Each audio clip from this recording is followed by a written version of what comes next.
Hey everybody, welcome to the vlog. Obviously I am shooting this from current time. We're going to time travel back a little bit. We are back from our 10-day exhausting, amazing vacation, which you're gonna start seeing in the next few weeks. So if you want, these are time-coded vlogs. You can jump around, you can see what we've done. You can just watch what you want, skip around, go back to what you like. These are definitely different from the last three vlogs, or the last usual vlogs. There's no cooking or anything. This really is gonna be, this week is all about JOE Bob's Jamboree number 3 in Las Vegas, which was mind-blowing, and there's some amazing stuff in here. And then next week we'll do Disney, next week we'll do Universal. That's the plan. So I'm still recovering a bit. I am going to give you a quick eye update here in just a second because I feel it's important, you know, to update you on some of my health stuff. That sounds worse than it is, but we're gonna do that and then we'll jump into the Jamboree stuff. Mary and I will come back with trying to tell you a few of the stories that maybe didn't make it into the footage, and then we'll do a little wrap up. But also I will let you know, it's a little bit of a feverish edit. I tried to be a little bit better this year about actually filming, not just like random bits, but you know, I did what I could. There's a lot of it. It's not for everybody, but it's hopefully enjoyable for you. And I know all of us in the Jamboree, we got some memories we can relive. Lots of awesome John Brennan, the Big Feet footage, and a little sneak peek of the live show that was taped, because I have a few bits of it in here, you know, with Roger Corman. That's not a spoiler. There is maybe a spoiler for the surprise guest in here if you don't want to know. There might even be a little crying. Definitely some drinking and swearing and talking about taking big shits. So let's get to it. Let's vlog. Okay, but like I said, just real quick before we get started, I put a cut in there for me for time coding. So the eyes. So I know we've been following this journey of the eyes. So, you know, going on vacation, getting away from where I live, that was a good time to get off the prednisone steroids. My doc had given me some extra in case it came back on vacation. Sadly, it did, but there's positives in this too. So, you know, I took a little all the way up till we left, and then Thursday through Sunday, I wasn't taking any while we were in Vegas, and in Vegas, I was totally fine. Now, is that because maybe it is a ragweed thing, and, you know, Vegas doesn't have that much vegetation, or is it maybe more likely that it's just something we still don't know what it is, but it's not the cats, it's not specific to this house because it did come back while we were gone for a long period of time. So that's good. But basically in Vegas, I was fine, but then I had to get back on it once we kind of got to Disney for like a day. And today I'm feeling a little bit more, it seems a little bit stingy at home, so I've gone back to doing 2 pills. So, you know, but my October's booked, and I'm gonna get a patch test in early November, which means the first week of November is going to be hell because I have to get off all the meds, and that's just going to suck. But got to get it done so we can find out what I'm actually allergic to, what this new development is. Of course, if it is ragweed, it won't be that bad because by November, hopefully we'll have had our first frost because I think we're getting close to one, and that should kill that off. And so if it is something vegetal like that, theoretically, won't be that bad. But there you go. That's the eye update. Now let's get to the fun stuff. And again, there's going to be some parts in here where we just talk to camera and tell you some stories, but it's a lot of shots of like what's going on. Hopefully I don't get too much copyright. There's some us doing karaoke. There's some bigger not karaoke. There's a rap battle. There's all kinds of stuff in here. So if you're a Jamboree fan and you just want to see what we're up to in Vegas, and actually there's a fun experiment with something that's legal out there in there too. So enjoy. Here we go. Okay, it's like what, 4:46 a.m. Where the hell's my face? There it is. Pops is taking us to Cincinnati because again, we save a lot of money, get a direct flight. We should get there about 6 a.m. Our flight's at 7:30 a.m. Then we get to Vegas 8:30 a.m. Of course, that is a 4-hour flight nonstop. Mary is apparently hot enough. She is now taking off all her clothes. So that should tell you. So I'm gonna hang up and get the vent down. Now we packed everything. We did pretty good. We didn't get as much sleep as I wanted, but it wasn't a stressful lack of sleep. It was just like, oh God, I'm still going. What else was I gonna say? The kitties were pretty chill. I miss them already. Yeah. And Jamboree, and I got a fun surprise I fit in my suitcase, and this fun surprise thing should be pretty surprisingly fun. Okay, I think we're gonna kind of zone out for a bit here. Oh, it's the eggs in the gas factory. All right, yeah, you can't really see us, but bye. Vegas just got a lot more fun. Hi. We did it. We get our bags, get our car, get. I'm tired, I'm hungry, I could use some coffee. I imagine it is a show. It's at when? Yeah, it's a show. Is it Cirque? It looks Cirque-ish. Yeah, we'll find out. So we're doing the important part. We're at a Walmart. You can't see this man. He usually wears a mask. Gringo Fantastico! But yeah, we're out here. We're just gonna stock up. I'm in choice overload. But so we're doing that. Jamboree is official now.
Okay,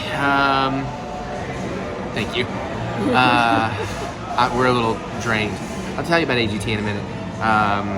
But we were gonna go to the Golden Tiki. Well, I was trying to find out if there was food at the Golden Tiki, but apparently the Golden Tiki's a bit of a shit show. Which we were kind of having the pre-party. Maybe we'll get it, maybe we don't. I don't know. We got a little hungry, so we stopped in at Johnny Rockets. Maybe we never had it. I remember it being good, but I gotta say, after a 20% tip, that's $50. No way there's a $50 meal. Anyways, AGT show was okay. Depends on the acts. Drumline was by far the best. We watched them for an hour. Water spitting was hilarious. I like seeing her face. He thinks it's hilarious. I think it's cringe.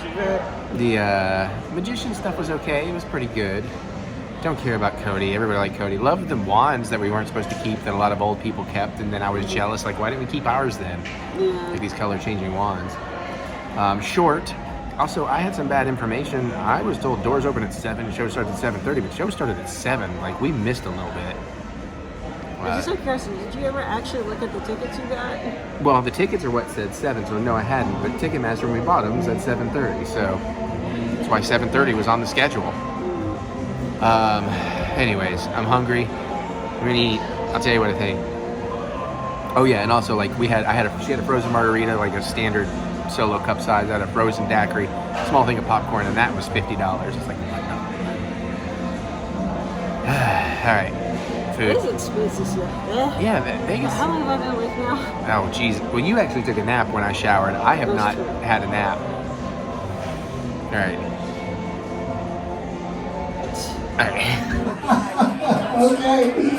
Okay, anyway, the Sleepaway Camp people are here! Alright, so, welcome everybody, and please be there tomorrow for the opening ceremony of the Jamboree. We got something special planned, and of course we got something really special planned for Saturday night when the Avalanche are coming.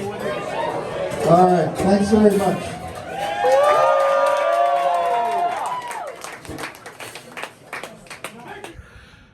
Jamboree pre-day. Pretty dope. What time is it? It's 12:17 or 3:17 for us. Hey, you know what that means? What?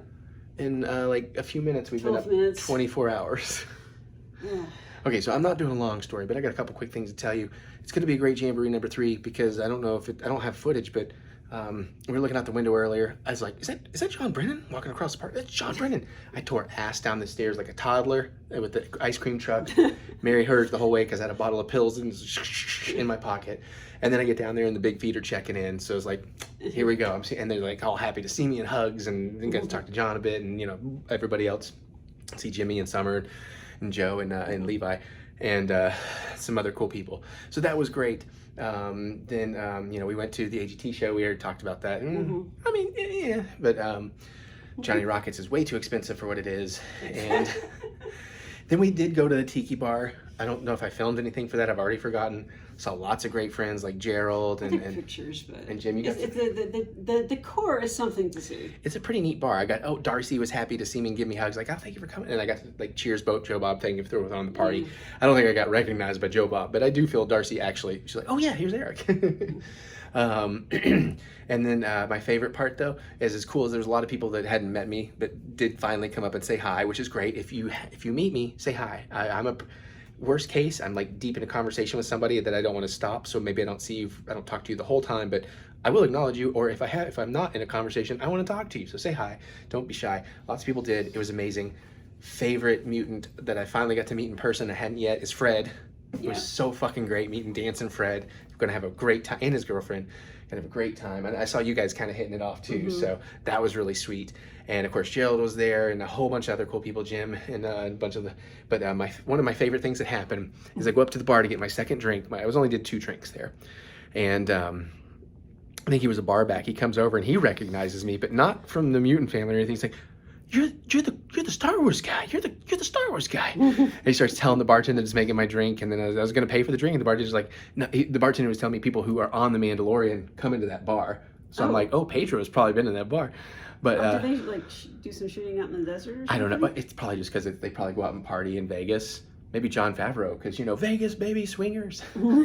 But it was so cool. And he gave me the drink for free. It's like, oh no, I'm buying you a drink. So I was like, thank you, Star Wars fandom. And then it's funny because some of the mutants, they'll talk to me forever, and then that will come up, and they're like, oh my God, what? Like they never made the connection. So it's always fun to watch people make that connection. So, and then we got back with an awesome Uber driver, and we're back. And the bars are close here. It's fine. I got booze here. I'm going to drink a little bit while I get in my head. Let her sleep. I'm going to sleep. Get up tomorrow. Breakfast, shower, Jamboree. Yeah. See, look, 3 minutes. I did it. All right. Good job. Bye. Okay, drive-in's about 15 minutes away. It's 2:20 something. We out. We gonna party like jungle animals. Did you just hide? I thought she just hid. Cooler's full. I'm not as full. There was much breakfast a pooping. Got some fun surprises. Merch is already loaded in the car. Karaoke starts at 3. Let's motherfucking jamboree. Wow! Just did karaoke. Mary's doing it. I knew you were staying sober.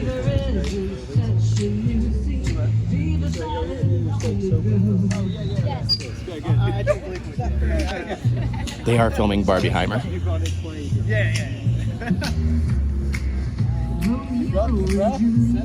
I mean, it wasn't the best warm-up song, but I'm pretty happy with it. Oh, you're filming right now? I'm sorry. No, it's for the vlog. Y'all are running the vlog. You can't. He films his life 24/7, bro. Yeah, not like that's right. Vlog life. Vlog life. It's all for content. All right.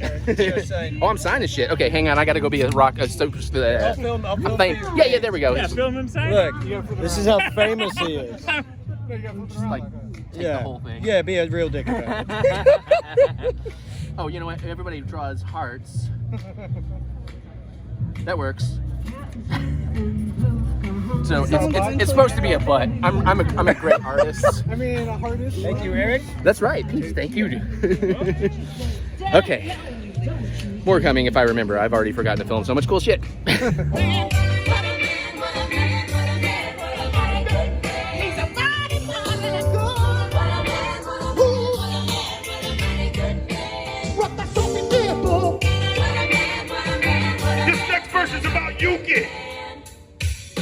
My man smooth like Barry with the voice got face. About it like Arnold with the dead cell face.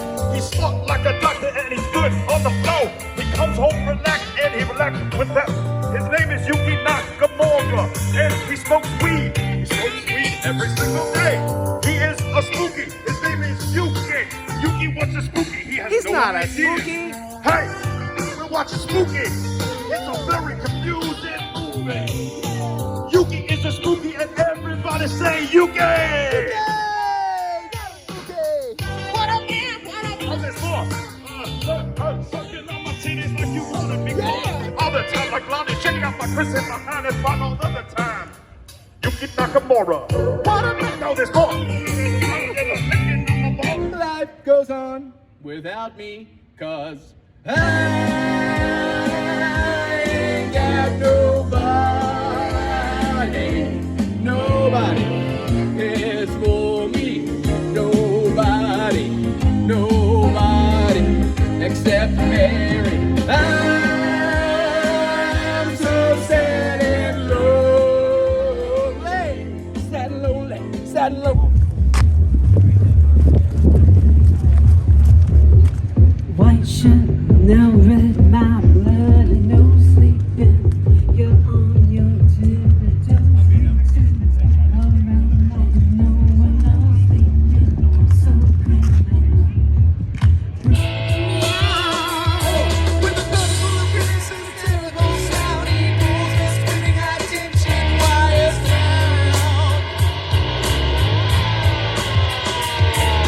Helpless people on subway trains, scream bug-eyed as he looks in on them. Yeah. Home to this on the man. Picks up a bus and he throws it back down as he races through the buildings to the towns of the town. Oh no, they say he's got to go. Well, go, Hogzilla. Oh no, there goes Tokyo. Well, go, Hogzilla. Yeah! John motherfucking Brennan! Give it up for Spotlight Entertainment, who's been doing the karaoke the whole time. And give it up for Morgan. Morgan.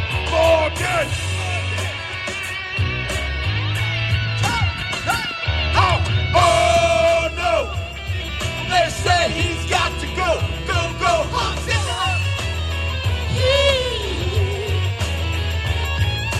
Oh no!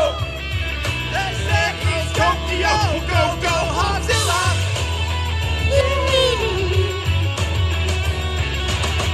Hogzilla.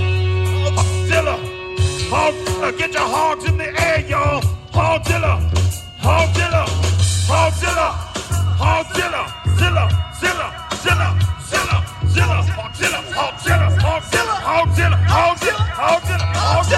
Yeah. Oh my God. 10 more breaks. 10, 9, 8, 7. I don't think that's how music 6. breaks work. Here we go. Right now. Oh, not yet. 3. Shit. The same life. Oh no! They say he's got to go. Go, Godzilla. Oh no. There goes Tokyo. You get a Godzilla. You can knock them all out. JOE Bob Briggs, Darcy the Mail Girl, TheEricButts, That's me. the Mutant Family, That's you. Hogzilla. What's up for the phone? Godzilla. History shows again and again how nature points out the folly of man. Hogzilla. History shows again and again how nature points out the folly of man. Hogzilla. History shows again and again how nature points out the folly of man.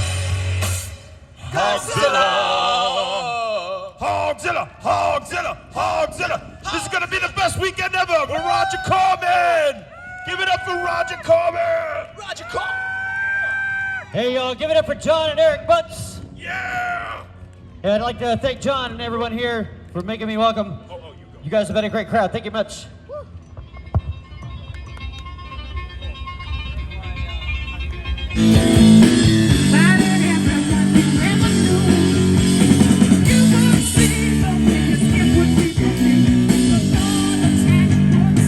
Thank you for being a friend. Thank you for being new family.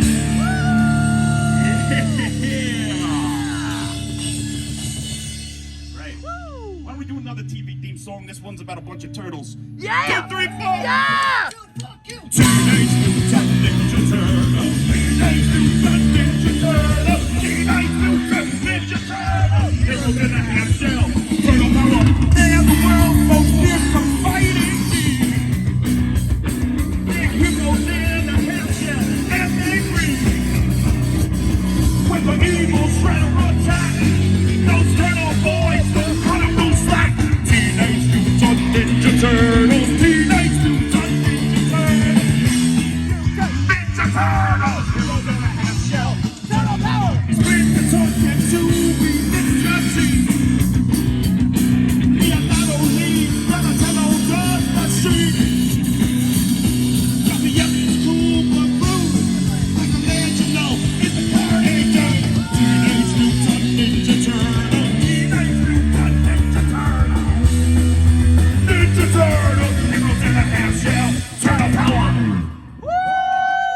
All right, we're celebrating Roger Corman this weekend. Roger Corman! Roger Corman! Roger! Woo! All right, we're gonna do some songs from his films. What do you say? We're gonna do. Run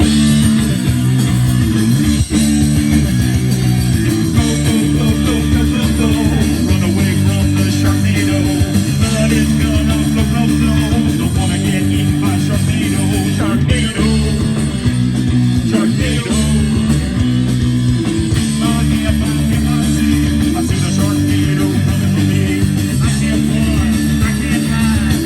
I just don't wanna die. Sharknado. Sharknado. Break dance and stand, you won't shout. Those fish are gonna take you out. It's got teeth, it's got speed. The Shark John, he is all that needs. No. Don't wanna get eaten by a Sharknado. But it's gonna flow. Don't wanna get eaten by a Sharknado. Sharknado. Sharknado. And the next one skin pressure bite. Bye. Great fight is coming so open wide. Stormy with the suicide. There's no place that you can hide. You can't make it if you try. So. I don't wanna get eaten by a Sharknado. Blood is coming out the flow.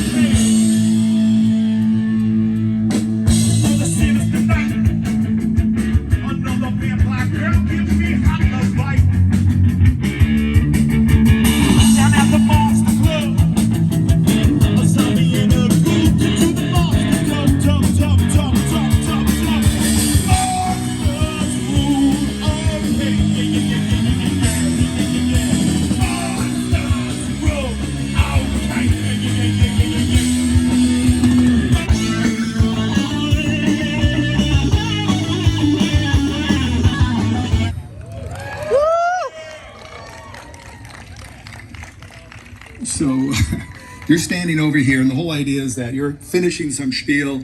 We do have something written, but you can improv. And these girls just bust on stage, and that begins the scene. Okay. Now, the scene was pretty well written. We'll see if we can.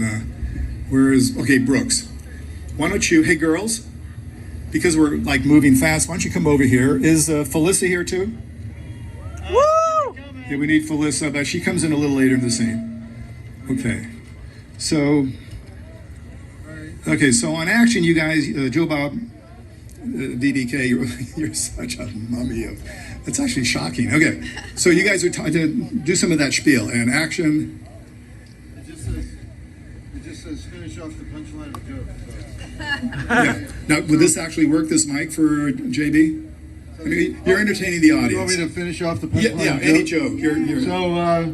So the midget said, "I don't even like zombies." Okay. And then, is that it? And the girls rushing? No. Joe Bob joins the Darcy. Another perfect night to drive in, right, Darcy? If we got anything else exciting, that's when they come in your mind. Oh, okay. A lot of parents. All right. So the midget says, "I don't even like zombies." All right. Another perfect night at the drive-in. Huh, Darcy? Yep. Yes, thumbs up. Okay. And then the girls come in. Go, girls, go. What else we got? Anything exciting? Lady, girls, bye.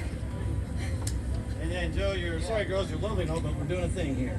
Yeah, sorry. You girls are lovely, but we're doing a thing here, so.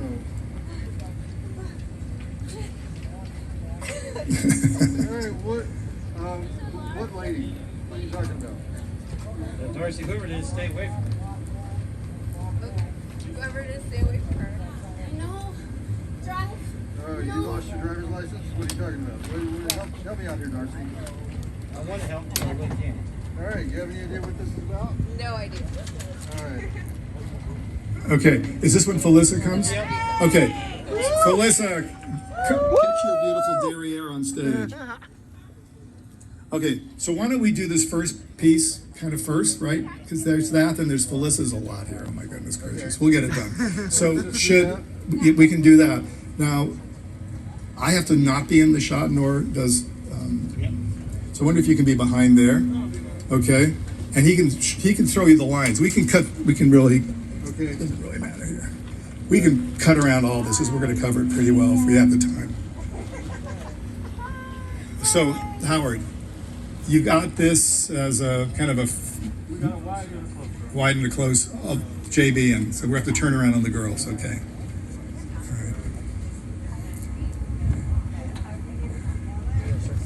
All right. Okay. Moments away. Sadly, this is not the scene in the movie where there's some naked boobies. I apologize for this. I'm so sorry. Sorry. All right, so we're going to do this first chunk before you come in. So we'll stand back here.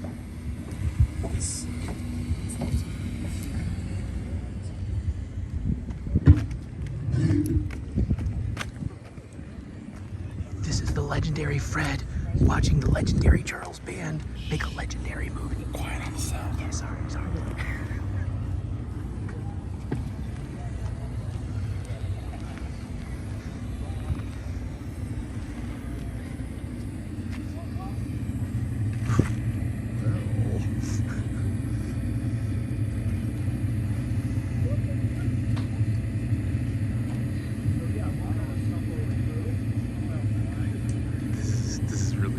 This is kind of blowing my mind. Let's go.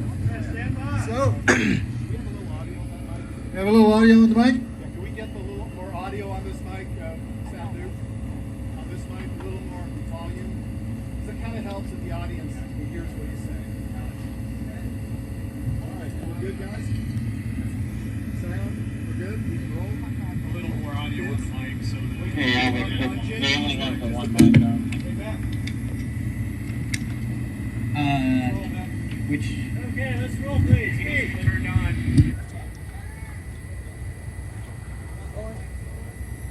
Yeah, just a little bit. I think it helps that they hear what he's saying. Can we do that?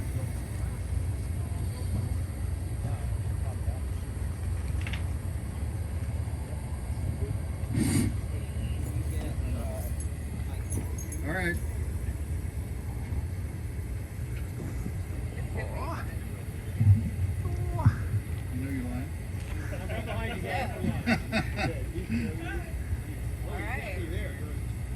Is he okay there? Yeah, he's good. Okay, good. So he's on. Yeah, well, you can move around. You're next to him. All right. Do your thing. All right, let's go. Are we set? Yeah. All right. Where are you running? A lot. Okay, I'll give you an action, all right?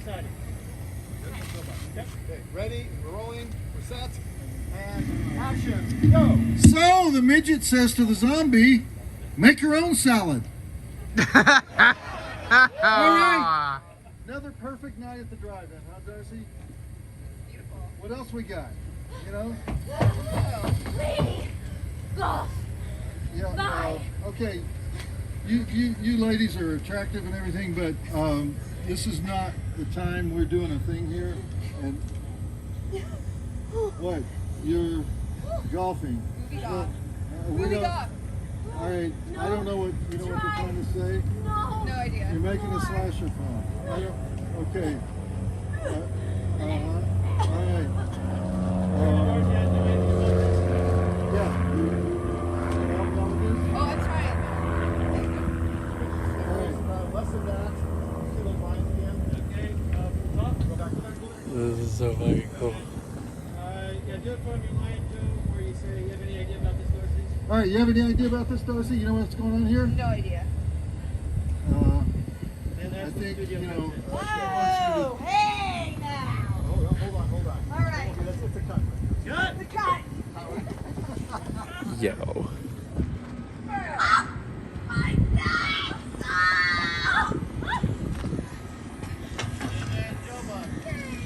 Yeah, you forgot one thing, Miss Studio. The mutant family grows stronger every day. Let me use this hand. I just ate with this hand. I haven't cleaned it. Oh, like I can How you doing? No, I was literally like, The mutant family goes. I'm good. I can't I bend. think you forgot one thing, Miss Studio. Are you The mutant family grows.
A little more, Jimmy.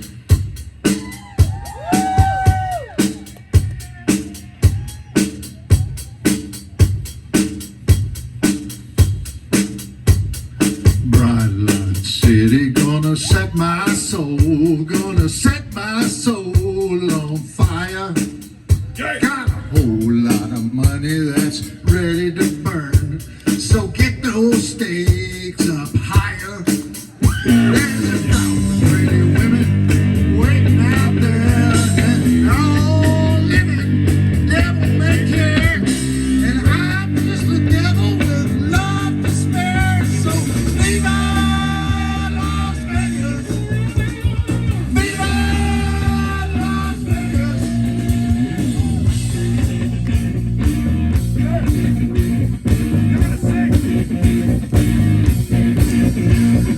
How I wish that there were more than 24 hours in the day.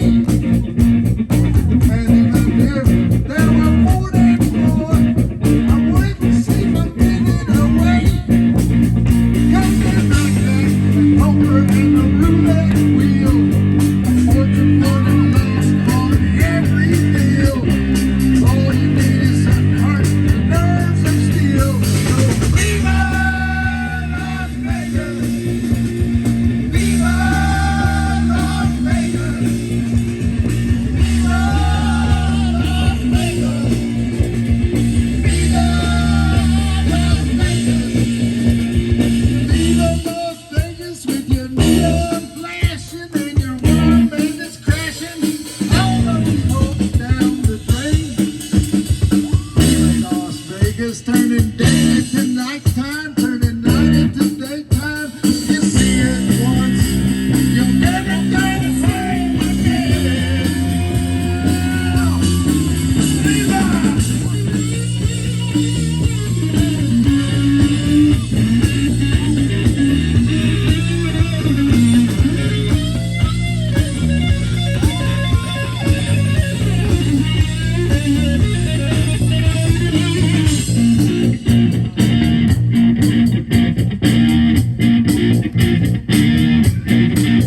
I'm gonna keep on the run, gonna have me some fun. It cost me my very last dime. If I wind up broke, well, I'll always remember that I had a swinging time. I'm gonna give it everything I've got. Lady luck, please let the dice stay hot.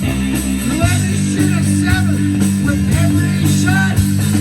Viva Las Vegas, viva Las Vegas, viva Las Vegas,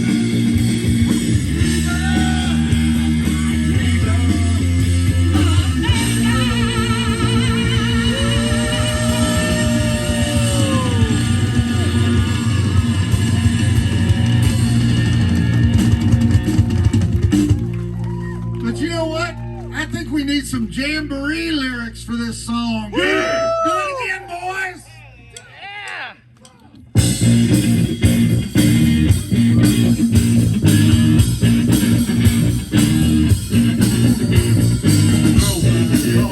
To the Jamboree, and the takes of numbers on the way.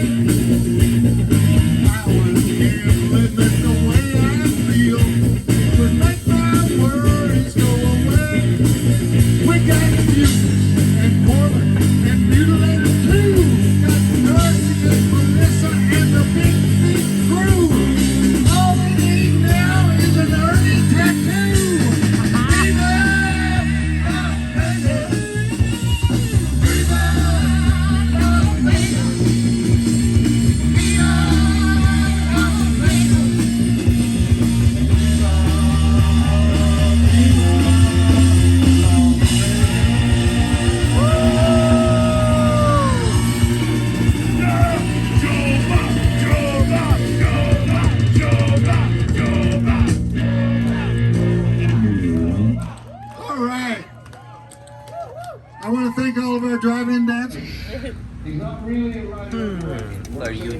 ketchup or deep mustard.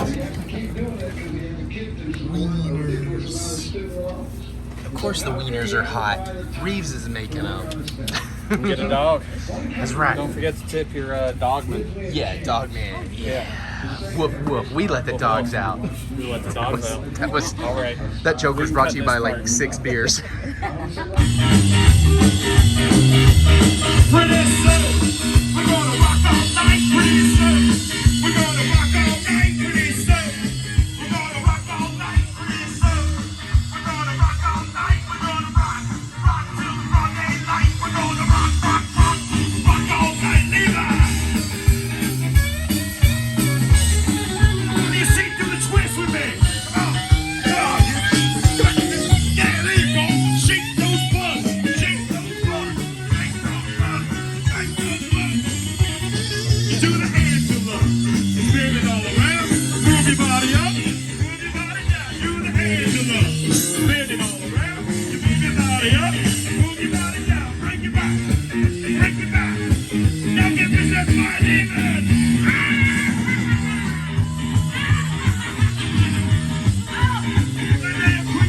Put a lipstick in your city, baby. Oh yeah. Give it up for Roger Corbin. Give it up for JOE Bob Briggs. Give it up for Darcy the Mail Girl. Give it up for all my driving go-go dancers. Give it up for the big beat. Finally, give it up for you. We're gonna rock all night, pretty soon. We're gonna rock all night, pretty soon. We're gonna rock all night, pretty soon. We're gonna rock all night. We're gonna rock till broad daylight. We're gonna rock all night. Give it up for the vendors, the drive-in, Las Vegas, Nevada. Everybody else. All right, I found a quiet spot. We're doing the short films now. It has been a hell of a time. Some fun stories. If you saw that where Joe Bob was on the stage while the Big Feet were playing and Yuki came out, it was a little shaky because Yuki entrusted me, thanks to the wonderful Liz Shack, to take his phone and take a bunch of pictures of him on stage. And he's just been scrolling through it ever since, and he's digging that. Apparently I did well. Met a lot of cool people, drank a bunch of beers. It's almost maybe vodka or wine time. The Mutilator 2 people are cool. That movie's going on after the shorts. I do want to watch some. I've missed some. Something random, I just noticed there's 6 screens here, and for some reason they're playing Paw Patrol over here. I don't know what the fuck that's about. The barbecue was really good. I'm thankful Mary was able to get that for me. So many friends, so many brews, so many great times with the Big Feet. I can't believe I got to do that karaoke with John. And again, I don't think this was in the video, but when he was doing the Mutant Oath song, he threw the mic down for me to scream some vocals, so that was amazing. Yeah, no, and Reeves, you saw, like Reeves, we're doing the hot dog sling, and there's gonna be so much more fun tomorrow. This has just already been phenomenal, and I would say we are close to at least being on par with the last 2 Jamborees, which means this is like day 1.5, so this might actually top it. Plus, what a hell of a view, and just the weather got great once the sun went down, the breeze came in. It's a good time. I just hope I didn't burn too hard. I did have to crack out the sunscreen. Amazing times. All right. All right, I'm gonna go find Mary and sit down for a bit.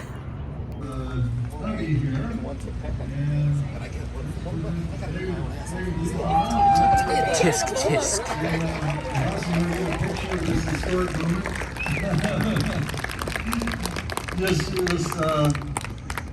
Here we go.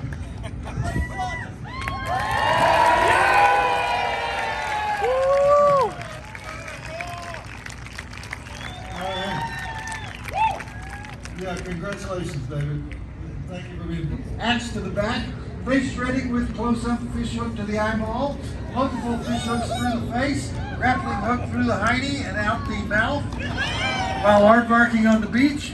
Gratuitous labor dispute, gratuitous swag bag distribution, gratuitous annoying live streaming blogger, gratuitous Hollywood movie killer cameos, gratuitous kazoo duet, gratuitous references to the original Mutilator, head rolls, hands roll, exposition foo, adhesive to the producer's wangdoodle foo, hook foo, noose foo, meta foo,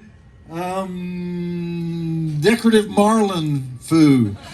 Drive-In Academy Award nominations for Terry Kaiser, playing Jack Chatham, the actor who played Big Ed in the original Mutilator, who starts bugging out his eyes, foaming at the mouth, and gets grabby when the hook from the original flick gets in his vicinity. Cody Renee Cameron as Sandy, the effects tech who rightfully glues a prop head to a producer's wangdoodle after he propositions her and then tells a coworker suggestively that he has a really nice kazoo before they go off to Aardvark. And Buddy Cooper for deciding to return us all 40 years later to the Crystal Coast of North Carolina, the North Carolina's Outer Banks, the site of the original Mutilator, to do it the drive-in way again all these years later. 3 stars. Joe Bob says, check it out. You know what? I just think we cannot show. It's 3 stars because nothing can be better than the Mutilator. And so, you know, I just don't think we can show the Mutilator 2 without first playing the song that made the Mutilator famous, right? Right, John Brennan? Okay, you know what I'm talking about.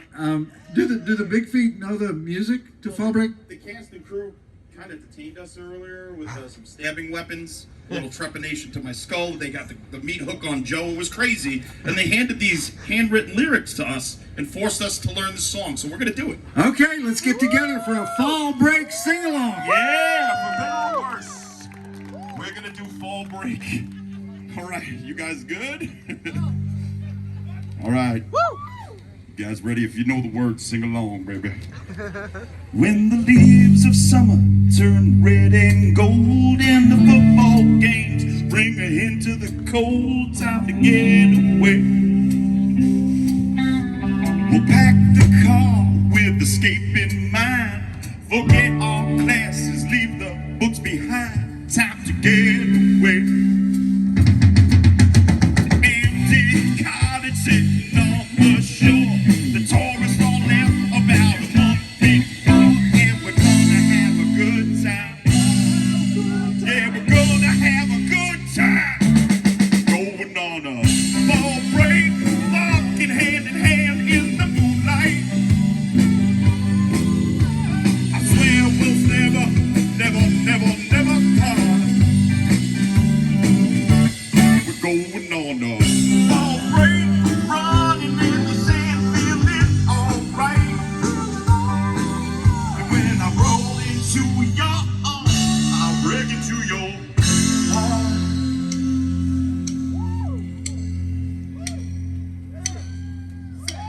I can hardly wait to head for the dunes. Spread out that blanket, humming sweet love tunes from yesteryear. Not a soul inside, girl, we're heaven blessed. Bring the radio, the cooler, and a case of the best, and we'll disappear.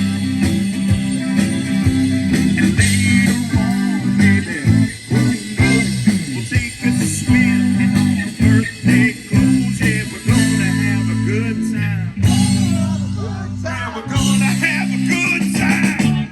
We're going on a fall break, walking hand in hand, feeling alright. We smell the salt air and we'll never fall. We're going on a fall break, walking hand in hand in the moonlight. When you fall into my arms, I'll break into your heart. Oh, give me a pumpkin, free my soul. I wanna get lost in the fall break hole and drift away. Come on, get your hands in the air. Oh, give me a pumpkin, free my soul. I wanna get lost in a fall break hole, let's drift away. Oh, give me a pumpkin, free my soul. I wanna get lost in that fall break hole and drift away. One more time. Oh, give me a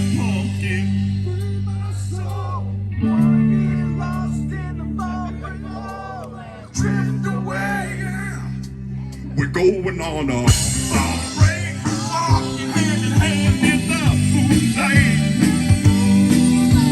We'll breathe that sweet smoke air and we'll never fall.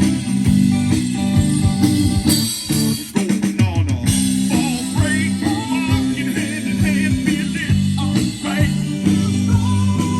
And when you fall into my arms, I'll break into your Mutilator 2, Mutilator 2, Mutilator 2, come on! Mutilator 2, yeah! Mutilator 2, Mutilator 2, Mutilator 2, Mutilator 2. Darkness and burning fear. Come on, get it up! Congratulations to the cast and the crew. 30 years.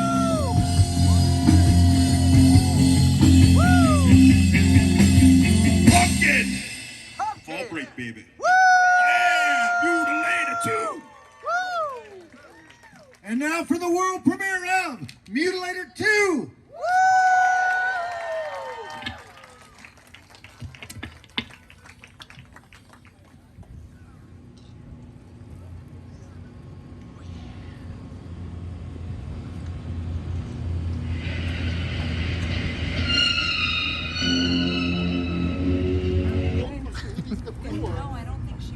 First kill.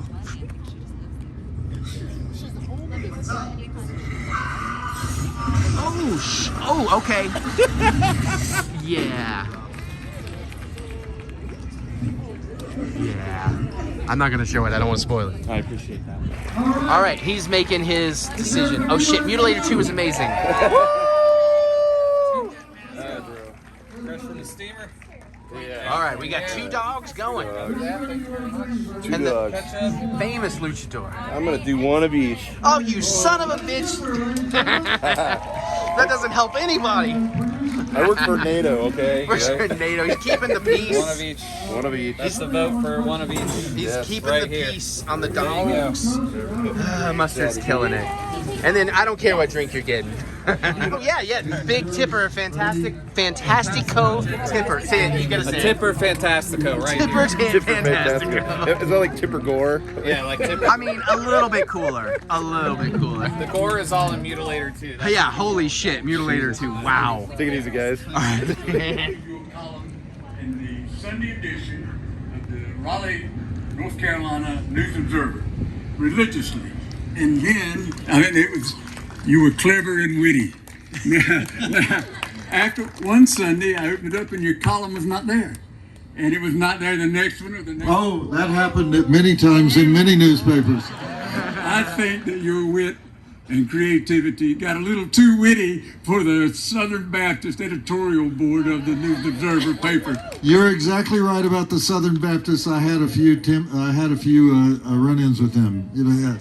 So I lost you, and then later, come to find out you're on the internet, and not only have I found one of my early idols, but he welcomed us to come here to show the premiere of Mutilator 2, and has awarded me with this trophy. Joe Bob, I am pleased and proud to be here. Thank you very much. All right, well, we're proud to have you here, buddy. And let me ask you while I have you here, you know, the story of the making of Mutilator 1 is inspirational and... I do have some new material. I'm still trying to flesh it out, if you know what I mean. Well, you're still here. Woo! All right, Cannibal Comedian. Come on up, guys.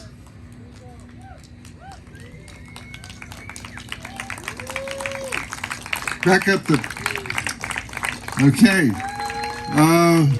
Who do we have here? Oh, man. We got... How many people do you have here? We have 7 people here.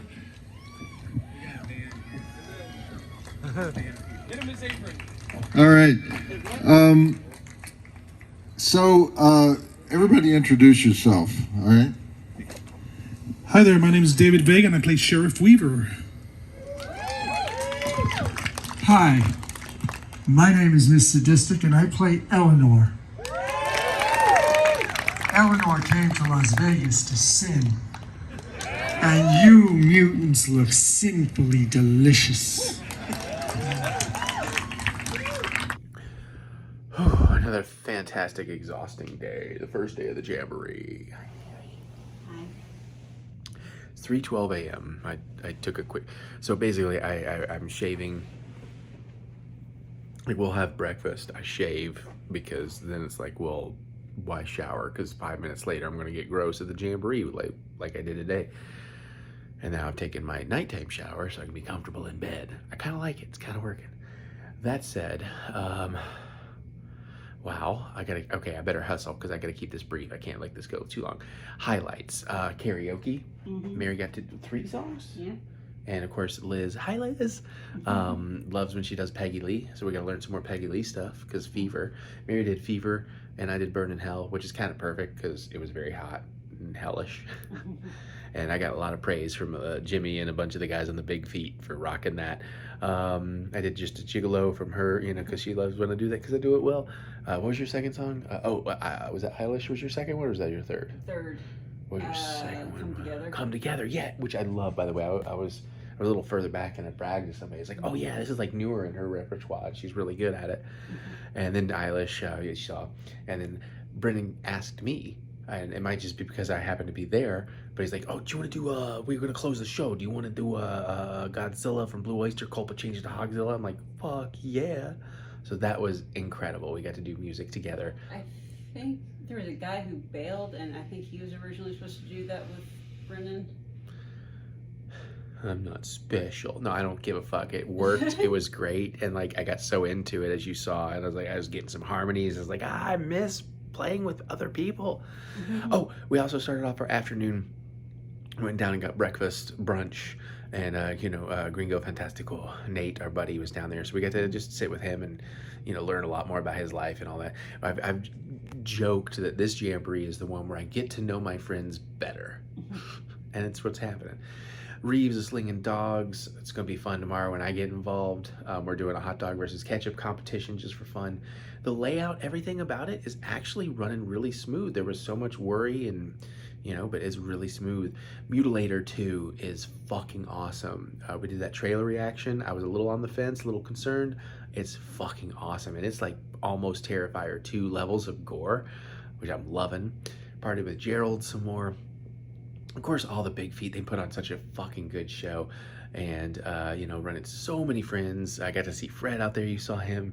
It's just such a good fucking time. And, we watched some of the indie films. The other great thing that happened, Yuki Nakamura, as we may have mentioned in the last thing, he is aware of me and my Star Wars stuff. So, we talked in the lobby yesterday briefly, but this time he did I keep joking. He's like, yeah, he interviewed me for like an hour and a half.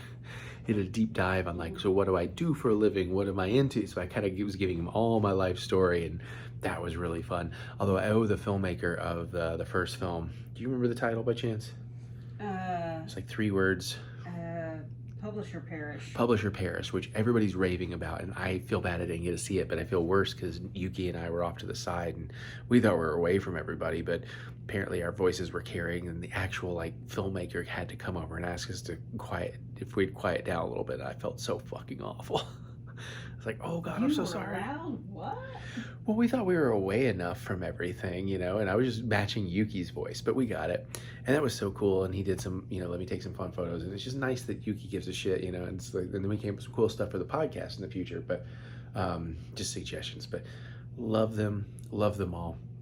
Austin Jennings is excited for my 8 Eyes thing yesterday, and then he comes out and like kind of chest bump moshes me some during Brennan's set, which was really fun.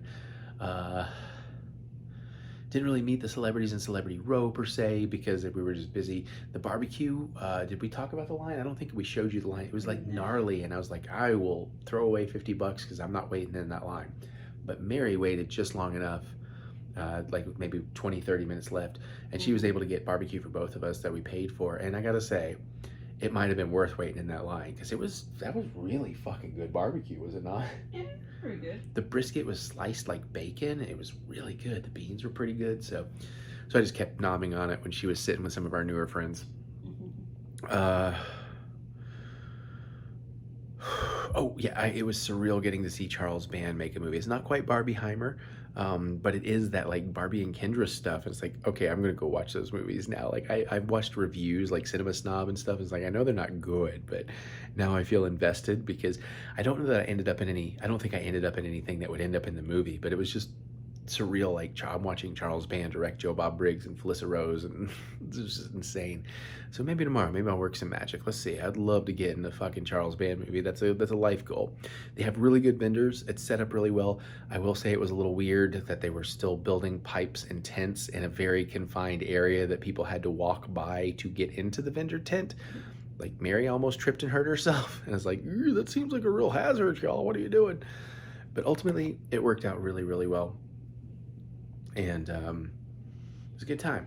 I didn't love our parking spot, but we didn't end up really hanging out in the car at all, so it didn't really matter. Well, I would have spent more time in the car later in the evening if I could actually see the screen.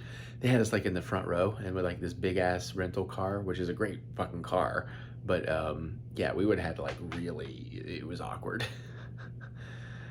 But at least Mary used her chair, because again, I bought 2 chairs and I was like, why did I buy 2 chairs? But actually, maybe tomorrow they'll come in handy for the live show. We'll see how that goes, because it wasn't really that crowded. Now, apparently, it was some insider baseball. We do know that this is considered a better crowd than last year. Didn't necessarily feel like it to me in terms of size, but apparently it is. It was also interesting because they only have 5 of the 6 screens at the drive-in, so there was 1 screen that's still in operation. They played a bunch of movies on it, but they basically actually did Saw Patrol, because they did Paw Patrol, which was really awkward looking over and like, oh my god, they're playing Paw Patrol. Mm-hmm. Then they did the new Exorcist movie, which I'd like to see, but then they did Saw X, and then they did something else after. But anyways, that was kind of cool, and this is a pretty dope drive-in. It's pretty... I like the layout. The concessions smell really good. I haven't had any. I will say some of the screens look a little weird. Like the screen we're in front of, did you notice like the kind of almost like the vertical? Flatted? Yeah, it's like vertical pixelation. It's not like pixelation in squares, but it's like rows of pixelation. It's awkward, but it didn't bother us for what we're doing. The screen is more slats than like a fabric or something. Yeah, I'll give her that, but easy to get to, good time. And I mean, it was hot and everything in the sun, you know, I had baking in the sun, but once that sun went down, the breeze came in, it got beautiful. It was amazing. And even the hot sun wasn't that bad, all considered, although our umbrellas really came in handy. I bet you next Jamboree, Mary, I bet you we start seeing more people with umbrellas, because outside of people in their chairs, I think we're the only ones like walking around with some. Yeah, that sounds right.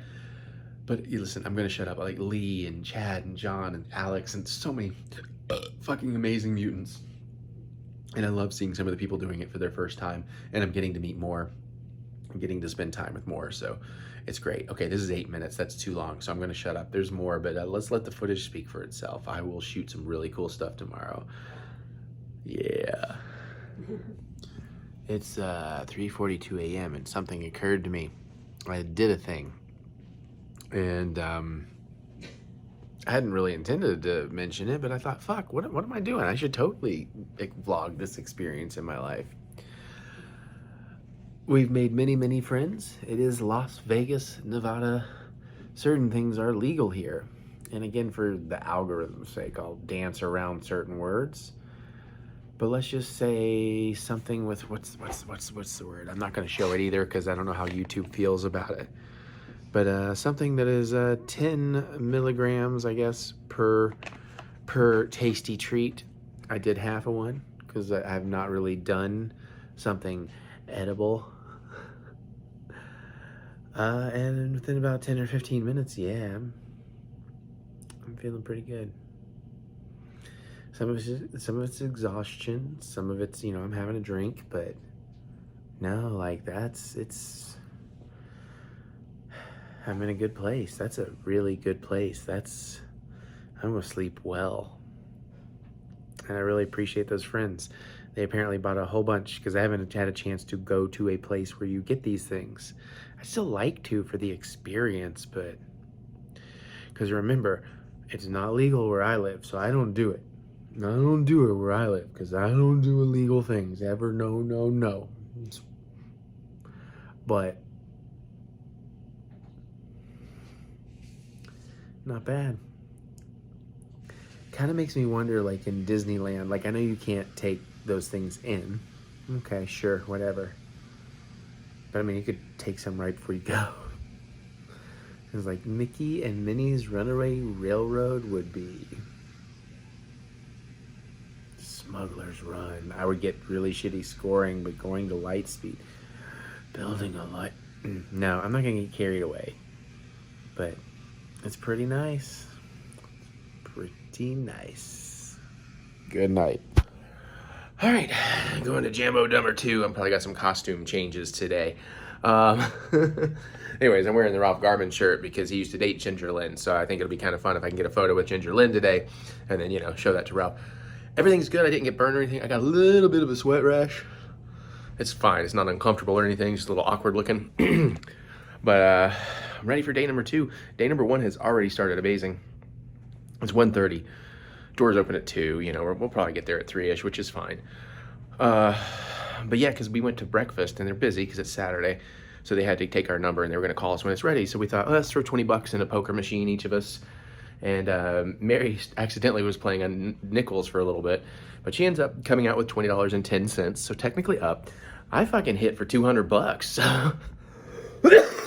Excuse me. And I just kind of played off that 20. So I actually pulled 200 out. So I've only put $60 into machines since we've been here. And we've come back with $220.10 so far. So if we don't do any more gambling, we definitely won. We might do like one more round tomorrow. We'll see, but no worries. It was just a pleasant surprise. We were going to do it just to kill a little time. And now we've got a decent amount of beers and waters and drinks left. But we are going to stock up some more beers because this is a big feat show. And I get to do some real fun hot dog related activities today. And of course the live show tonight, which I don't know how that's going to work in terms of fighting for seating, because you can't really claim the best seat to start because they got to leave room for people to dance for the bands. So I'm like, well, okay. So I don't know. We'll figure that out when we get there. Yeah, I'm going to buy some merch too. I'm definitely getting some Mutilator 2 merch because I don't know if I told y'all last night, but that movie was dope. Like, don't sleep on that when it comes out. Like, if you like the first one, even if you don't, like, it's just really gruesome and fun and silly and beautiful. So... Also, I think I ended up talking to the bunny from The Blade and the Bunny or whatever from AEW without knowing that's who it was. She had this like Terrifier purse, and I just thought it was cool and complimented her, and we talked for a bit, so that was pretty fun.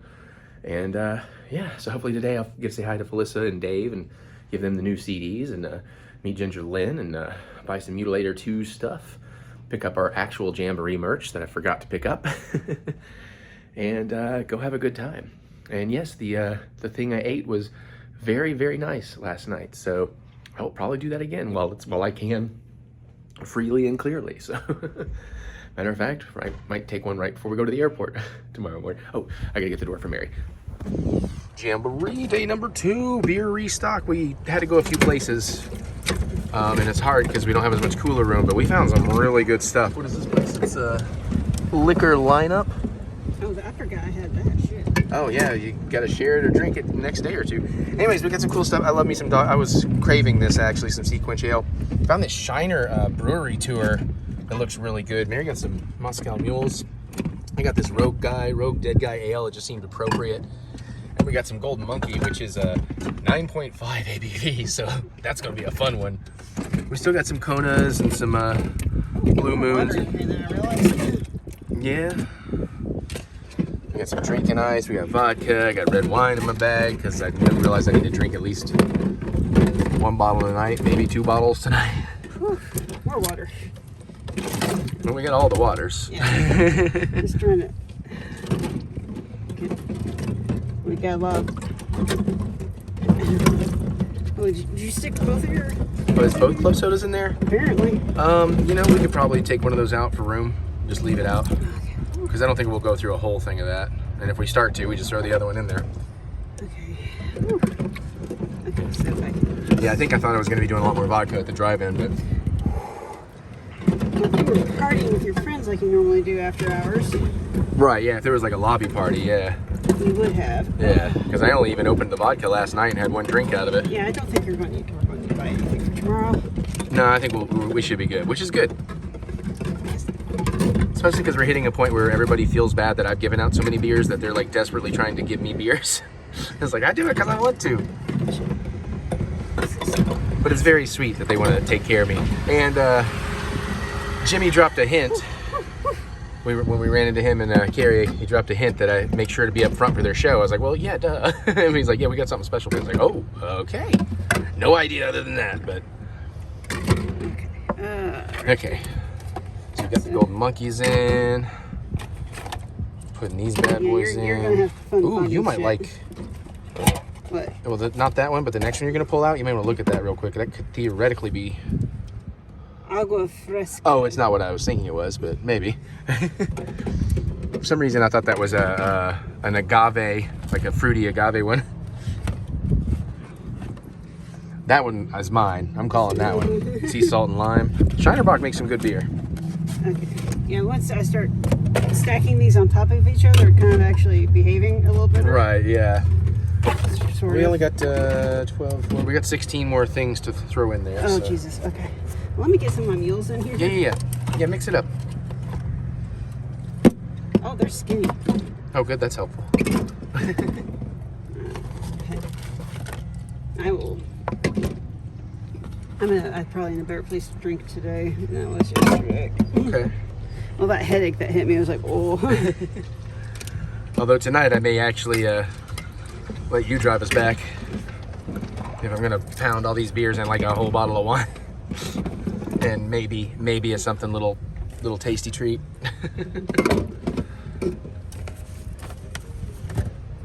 Yeah, last night I wasn't like 100% sober, but I mean I was pretty dry by the time we had to go home, so it was not a problem. All right, almost there. Yeah. 6 to go, and then I guess some waters on top or whatever. Yeah. 'Cause I forgot we pulled waters out. Oh, I guess you got more than 6 to go. And the ice. And we'll get there. Come on. All right, well, I'm gonna stop vlogging. My hand's getting tired. No, I'm telling them. Wasn't necessarily telling you. So close though. Well, you know what? Maybe I can hold on just a little bit longer. Watch the whole process, because Mary is awesome at this. Comment below if you're going do do do do do do do do do do do do do do. I could do half everything. Yeah, other than the waters to the side.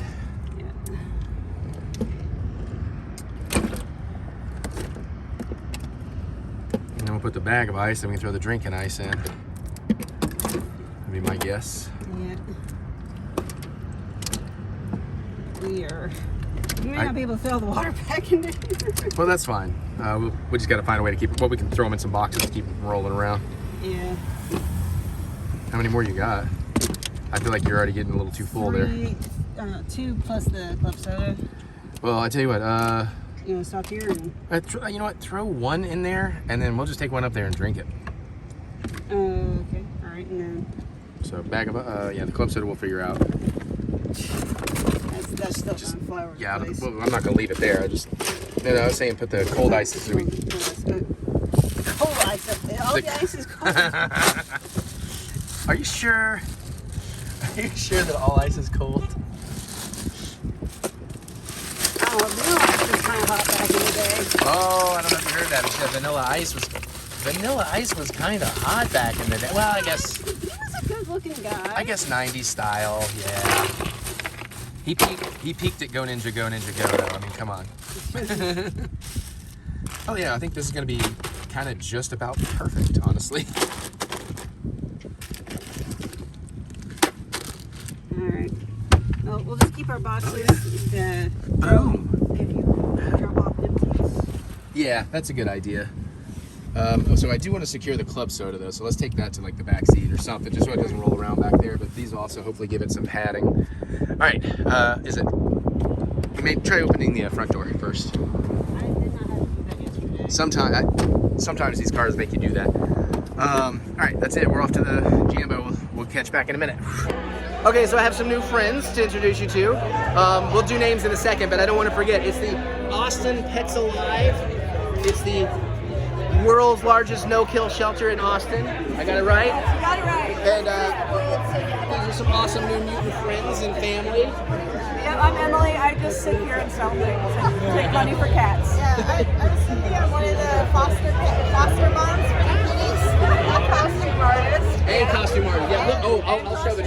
second. My name's Amanda. I'm an animator, and I humiliate Joe Bob in catwalk. Oh, that's awesome. that you captured the spirit and attitude of Darcy and Joe Bob. That's fantastic. And I got to show off the dress you made because this thing is incredible.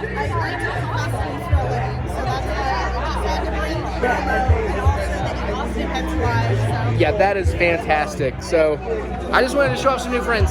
So more vlog. Let's go. Round of applause. They're very brave for doing this.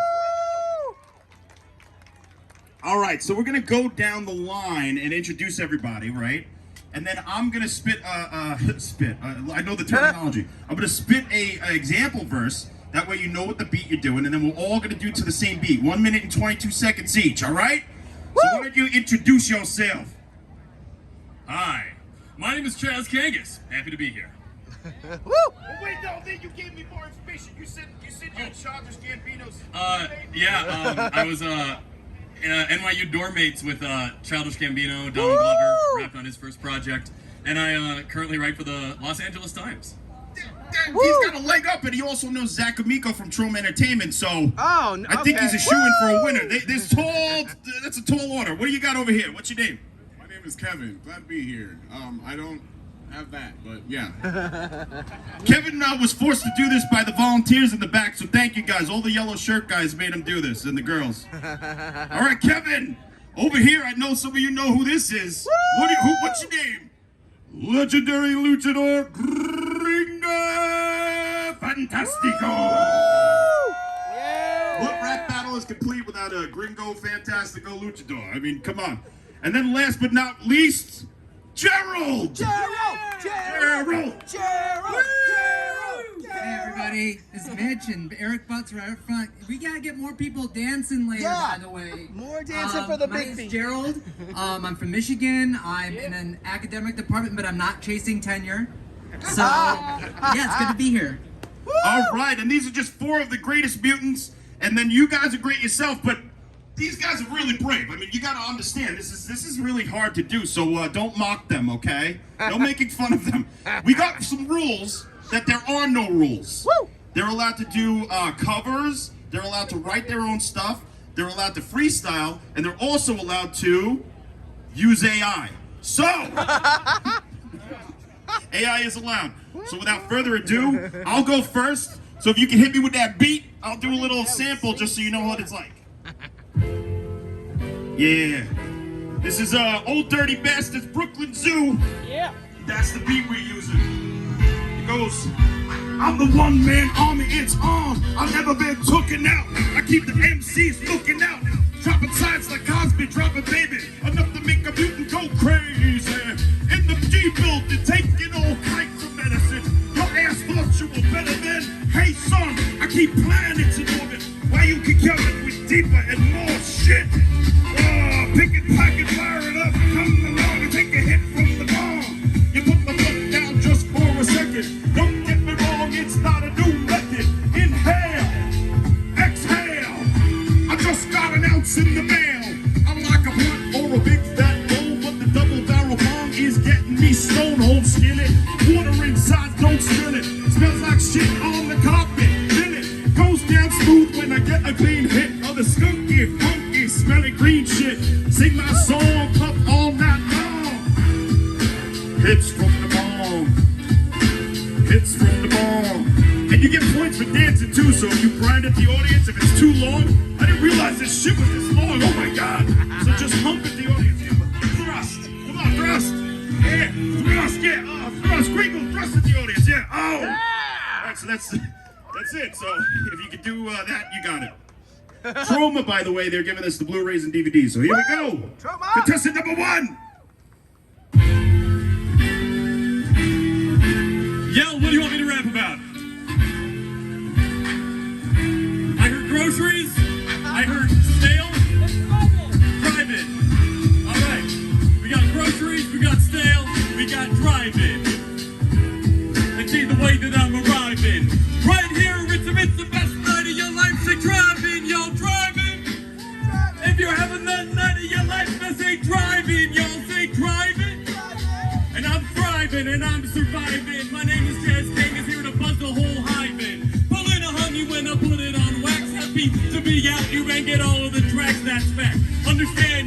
the track close to me. You can just check it out like it's groceries. You can see yo, I wear it with a halo, but don't spray me throwing some rotten tomatoes. I say so, understand it's not frail. I'm not the bread that I won't go stale. And you can cut out the crust, you can make the sandwich. Jazz King, this make your whole flippin' man bitch. It's tantric, like if it was Sting. And watch the way I grab the mic and I do my thing. At the drive-in, here amongst my people, where we can all debate the Halloween sequels. Jazz King, if you respect that, I'm a theatrical release, I'm a director's cut. You can see in any style I enter, here to cut up the track like a TNT sensor. But right there, that's basic cable, and you know I can flip it right through the navel. The beat ran out, so I hope I made you happy. My name is Chaz Kangas, y'all. Thanks for looking at me.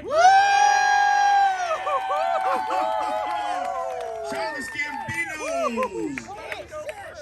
All right, Kevin, come on, let's do it. And by the way, here are the Trauma DVDs. I got all kinds of stuff, and then Radar Men from the Moon, whatever that is. All right, here we go. Kevin, let's do it.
Because he does stuff for Trauma, so this is there's no special treatment here though. So Gringo, you got to do something good, all right? Yeah. I know like 3 rap songs, so we'll see how it goes.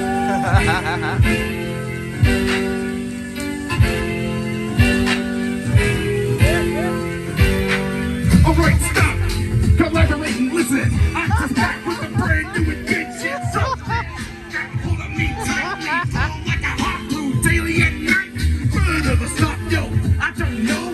Check out the night when I go to the extreme. I'm like a mic, like a candle. Light up the stage and let me jump like a candle. Damn, all the DJs say damn. I don't know the rest of the words to the song.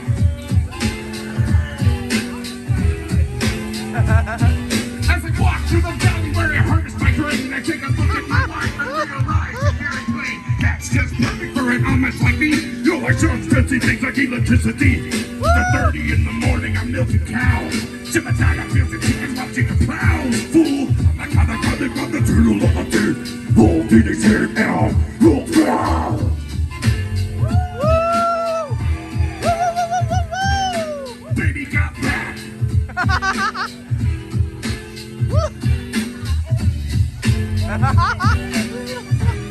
I got fantastic, ladies and gentlemen. What's gonna go on here though? This is the AI verse, right? Right? Woo! Gerald's using AI. AI. AI. AI. AI. Okay, put the beat on. Jesus Christ. Woo!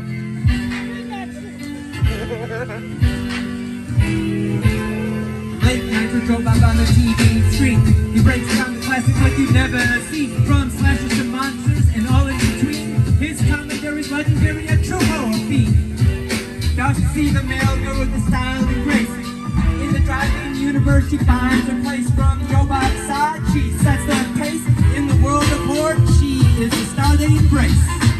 Roger Corman, a legend in his prime, brought his films to the test of time. From sci-fi to horror, his flicks did crime. Into our hearts, his legacy will shine.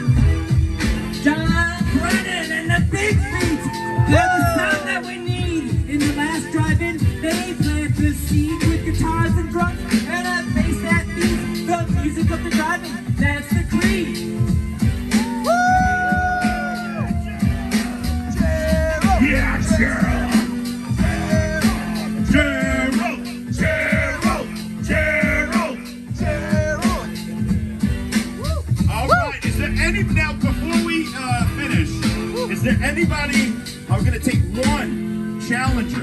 anybody over here that wants to come up and they think they can do it?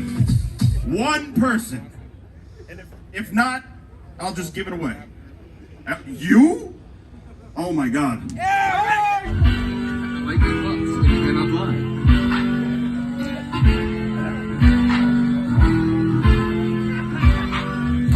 Holy shit! TheEricButts.com. Come on, everybody, you can make it last so long. I got some hot shit that you can watch on YouTube. Just go over here, subscribe, watch a video or two that really didn't get. I'm not saying I'm good. I'm just up here to promote like I fucking should, so you can see all the fucking shit I do. Go to YouTube, like, subscribe for a few. I will give you brews and some tunes and some posters and some hot dogs. Cause anything you like, it belongs. As long as you think it tastes good, it's in the song. I just wanted to come up and be stupid. I think I'm succeeding. I'm like Cupid, except I'm already in love. You can't have this heart, but you can have some loves. I don't know, it's a word that rhymes. Maybe I'll do the Kanye this time. So scoop the poop, scoop the scoop, scoopity poop. That's how you do it. Just kidding, I'm not gonna do that. This shit's expensive. All right. Thank you all to the contestants. This was amazing. Eminem would, I don't know what Eminem would do if he saw this. But Dr. Dre. I think Dr. Dre might sign a couple of you. The Childish Gambino, the Kevin. We got Gringo Fantastico, Gerald, and Mr. Butts. Woo! All right, so anything else? Oh no, that's it. Come on, we got to schedule it all, Paul Gerald. All of a sudden, he's directing the show. So here we go.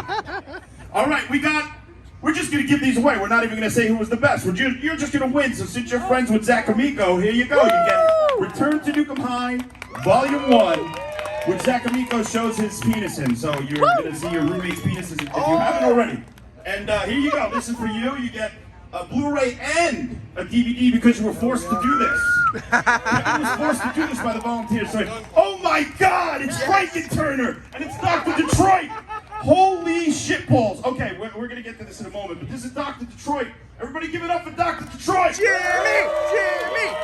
Franken-Turner is making an appearance in the rap battle. We got this in Memphis last year at a thrift store. Came to the event, and then Axe Slasher chopped it up during this the song "Swing of the Axe." You threw it into the audience and we chopped it. Oh, you chopped it up? I thought Axe Slasher. You guys are crazy. But now it's Franken-Turner. It's back. All right, Franken-Turner in the house. Jimmy, the man. You gotta introduce Gringo. And then we got Gringo Fantastico. I'm gonna give you the Grindsploitation trilogy. The Grindsploitation. Oh, you have that already. I do not. There you go. You get it.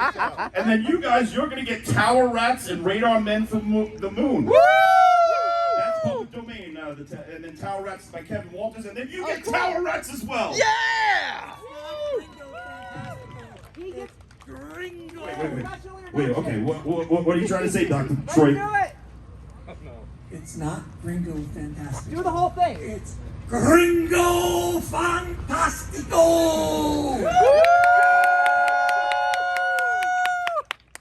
Dr. Detroit in the house. All right, so let's give it up for everybody on stage. Let's say it, Franken-Turner. Franken-Turner. Come on.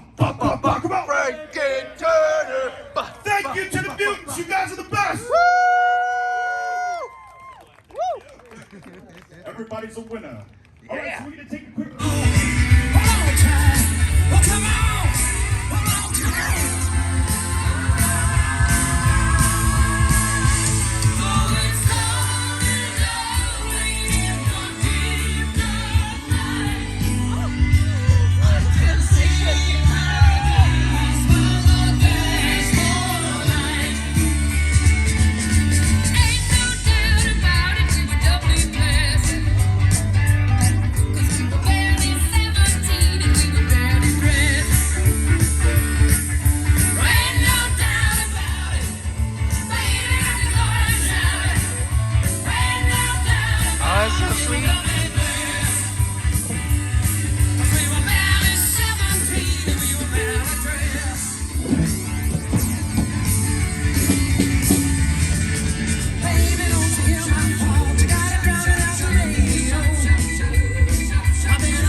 Yeah! Mutant family. Yeah.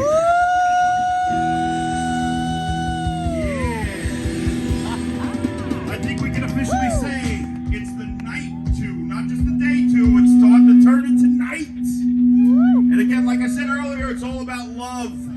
Oh, thank you. No, I haven't drank since July 4th. What are you trying to get me drunk or something? What are you? No, just joking. I was like, I'll give it to Jimmy. But no, I'm just so tonight's all about love, and we want to show a lot of appreciation. We want to give it up for all the behind-the-scenes people who put this thing together. We got the AV Vegas guys who are doing the stage stuff. Amazing. We got Atomic Video back there who are doing all the production stuff and you see on screen and cutting and all that stuff. They're recording an episode with us tonight. We also have the crew from the Last Drive-In. Also the director, Matt Mangiarini, singer.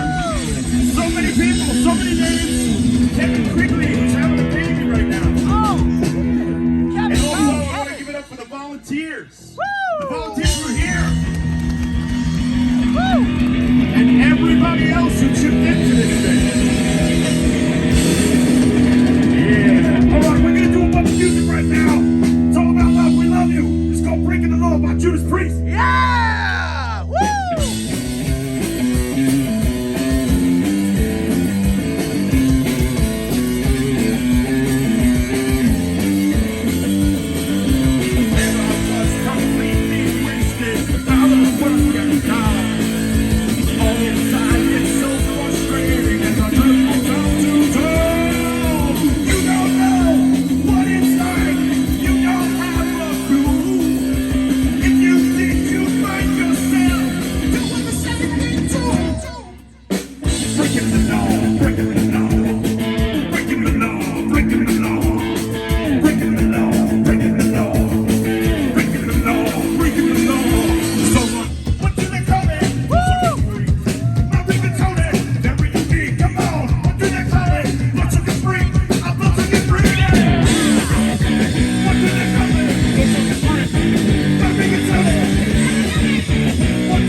What is he in the John? There he is. Bring up your colander here.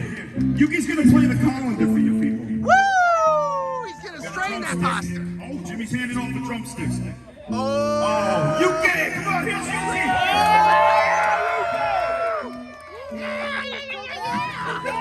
Yuki Presley, come here, buddy. What do you gotta say to the people? Are you spooky or are you not Strain spooky? spaghetti. It's not spooky. He keeps confirming it right here. Come on, Yuki, tap on that collar. Yeah. Oh, so good. So good. We do a song called Spooky. Got a guy named Dookie and a puppet named Mook. Happy birthday, Billy. Here's a bunch of moves.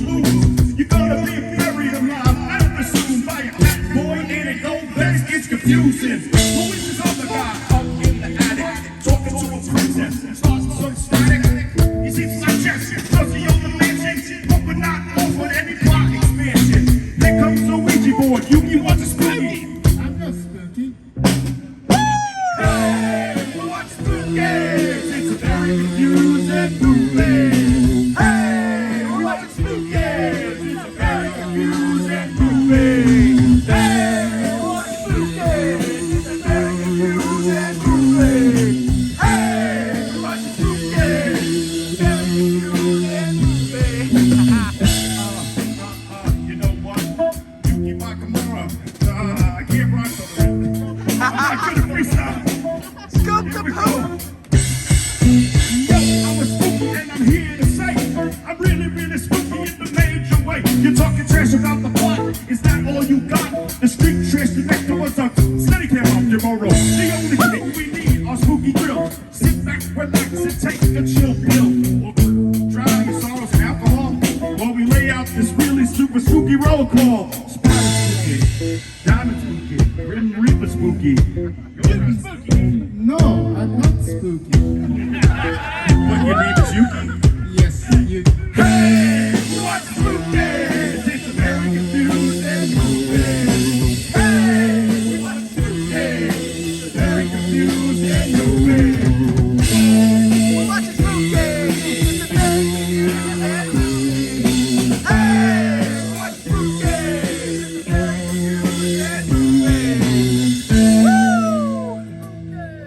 a very confusing movie. Hey, we watch spookies. It's a very confusing. I want y'all to sing it real loud. Hey, we're watching spookies. It's a very confusing movie. Hey, we're watching spookies. It's a very confusing. Bring that beat back one more time. Hey, we're watching spookies. It's a very confusing movie.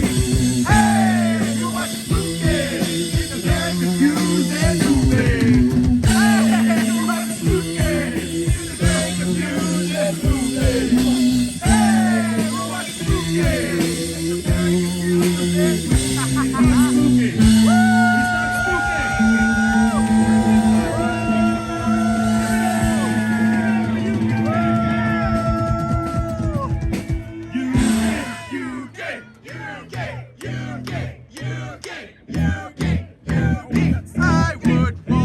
Summon a demon right now. You bring the demon back. And now stop and get possessed by a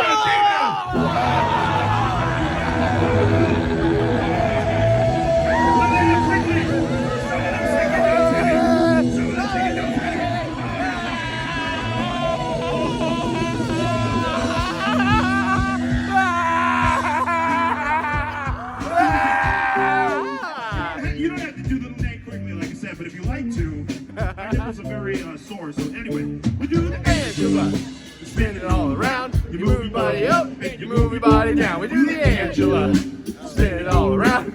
Move your body up, move your body down. Break it back. Break it back. Break it back. And now stop and get possessed by a demon.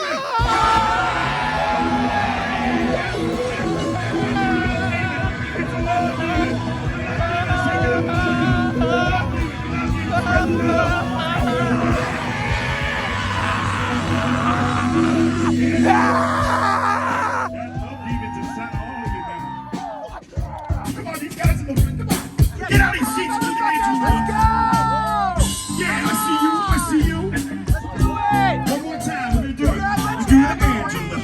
Spinning all around, you move your body up, you move your body down. You do the Angela.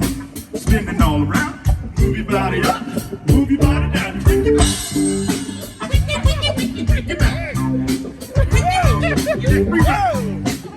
And now stop, give us this by the love demon.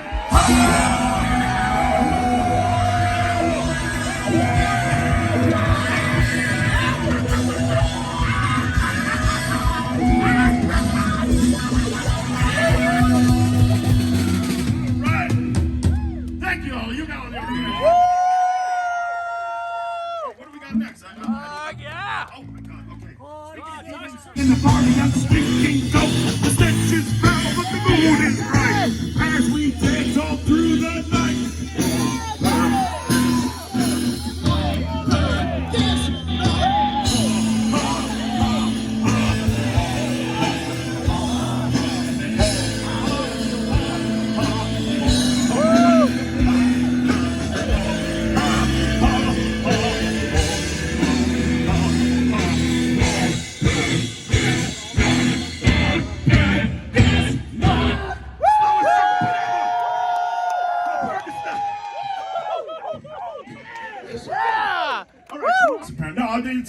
Seriously, go look up the article. I have no idea if it's true, but we found out after we practiced it like 50 times, we have to do it. Well, yeah. And it's Steve Martin, give him the benefit of the doubt. I don't know. Yeah. This one's called Dentist. Yeah. Oh, yeah! Oh, my God, yeah! Woo! Holy shit. You're blowing my mind.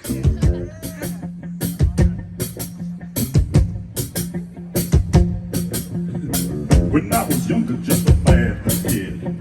My mama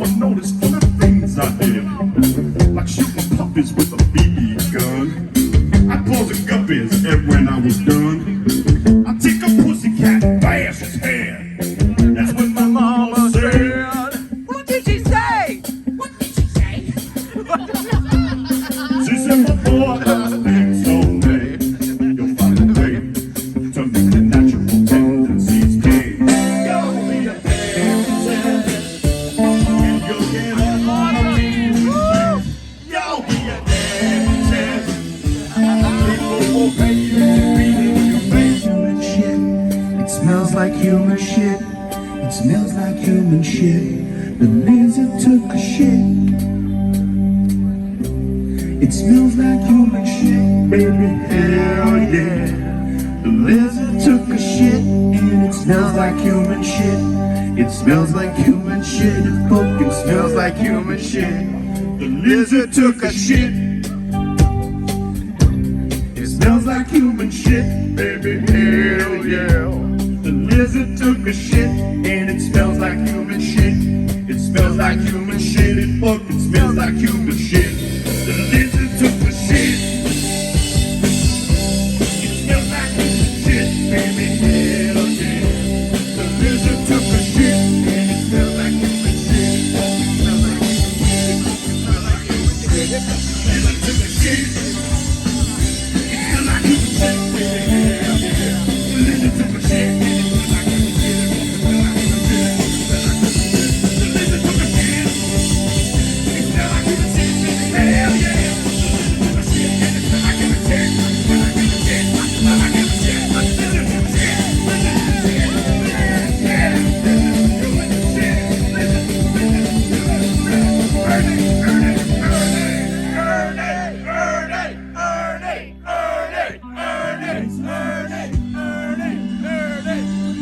Sorry to poop shame you, Ernie, but you did it. And it smelled like human shit.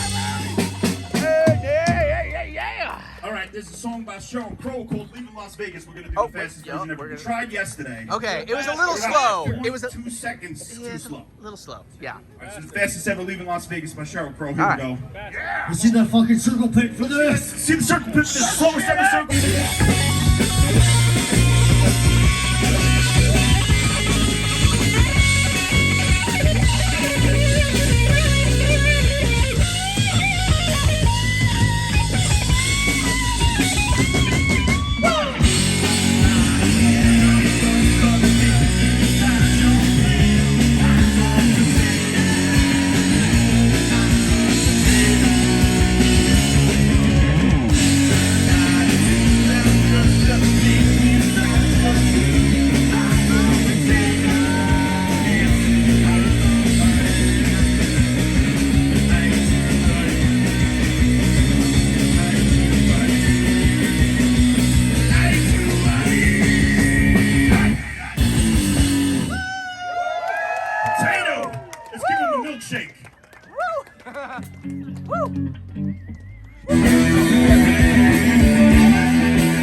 This next one's got bad luck.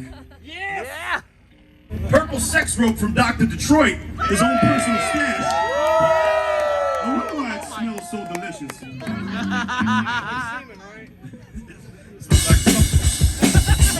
Jumping in the big feet does TheEricButts. It's called Waffle House. Waffle House.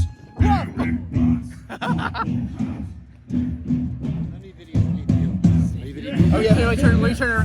Got it, go. Thank you. Legitimate son for Waffle House. Come on. Look at this special. He didn't run the vacuum. Yeah. No comment. All right, let's hit him with Waffle House. Bow job. Get on that mic. Right over there. Yeah.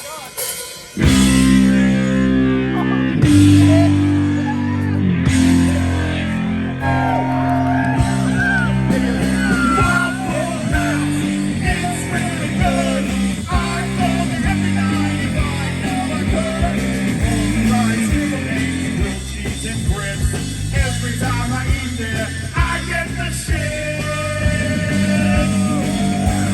Waffle House, it's really good. I go there every night if I knew I could. Our waitresses were rude and the food sucks. But for the coffee I pay 100 bucks. Waffle House, it's really good. I go there every night if I knew I could. Na na na na na na na na na na na. Waffle House, it's really good. I'd go there every night if I knew I could. Waffle House, it's really good. All right. Let's get to the cup of coffee version. We're gonna do the cup of coffee version, which is really fast. Come on, you can just bang your head to this one. I don't even know what's happening. I think your White Castle song is better now. Oh my god. We want to see the fucking biggest little bit Las Vegas has ever seen. We're gonna do the cup of coffee version. Let's do it.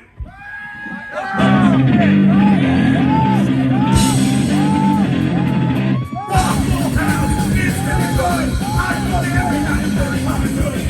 Fries, scrambled eggs, grilled cheese, and green. Every time I eat there, I get the shit. Waffle House, it's really good. I go there every night if I knew I could. Waffle House, it's really good. I go there every night if I knew I could. Yeah! Hey, wait, what's your name? Blowjob. Yeah, my dad owns this thing. Your dad owns it? Yeah, Jamborees. We like Jamborees. Well, Blowjob, thank you for celebrating. Yeah, thank you. Congratulations, Derek. This trophy is yours for Best Waffle House Shitting Song. All right, we got one more song for you. Joe, take him out with the beast salesman who's buying my Megadeth. Oh, yeah.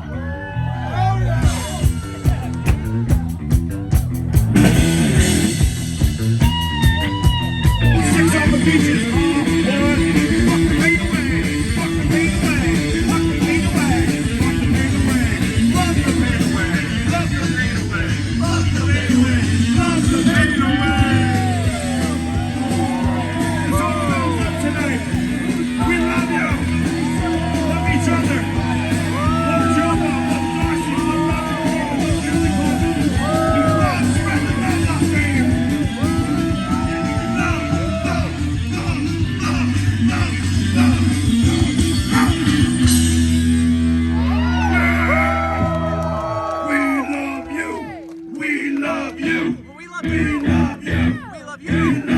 Thank you, and John Brennan, the big feet.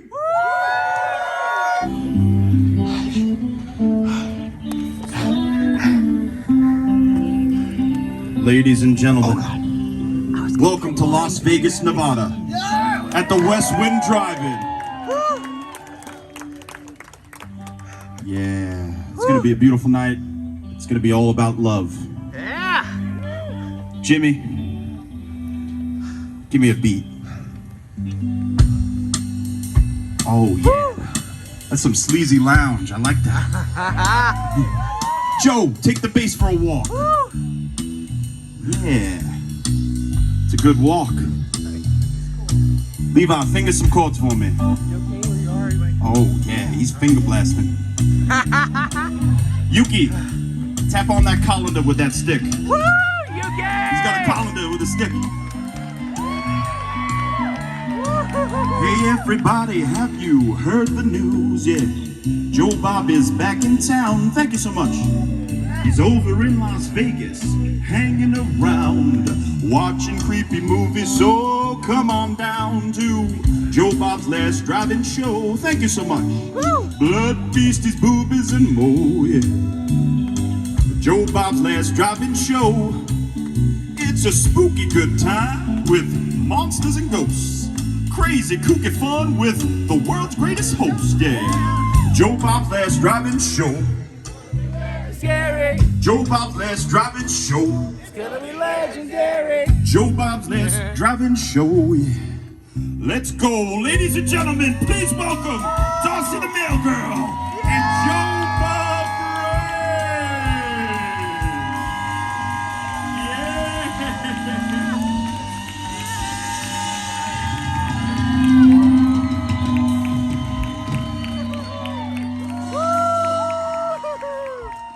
All right, thank you, John.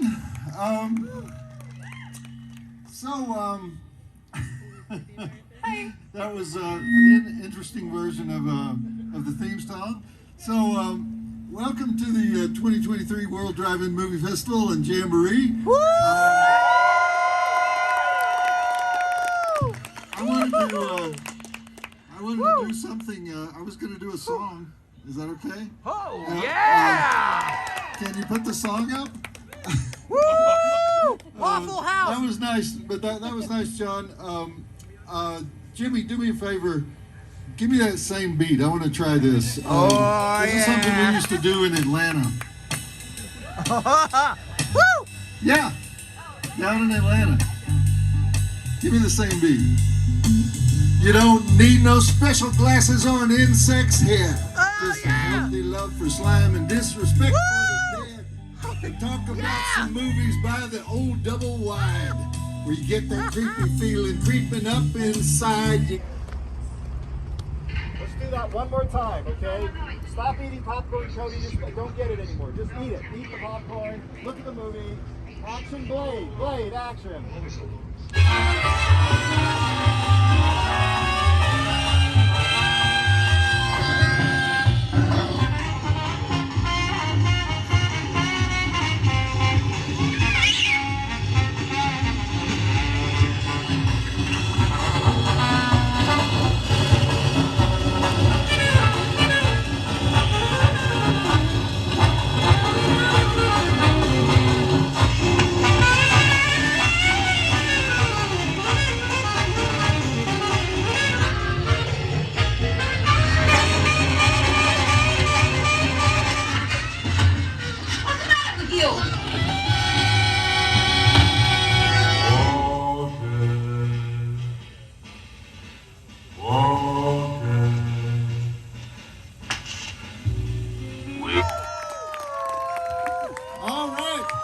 Ladies and gentlemen, film producing partners for the last 53 years, Roger and Julie Corman.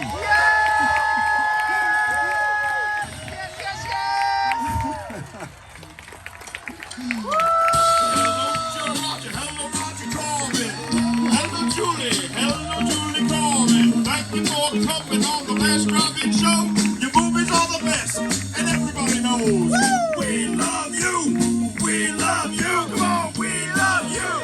We love you. We love you. We love you. We love you. I think you got that riff from Rock All Night, right? Don't tell anybody. Don't tell anybody. Okay.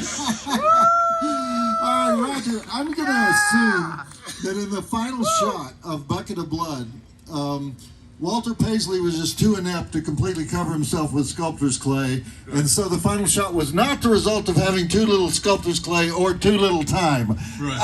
No, that was planned. That was set up in advance. Oh, okay.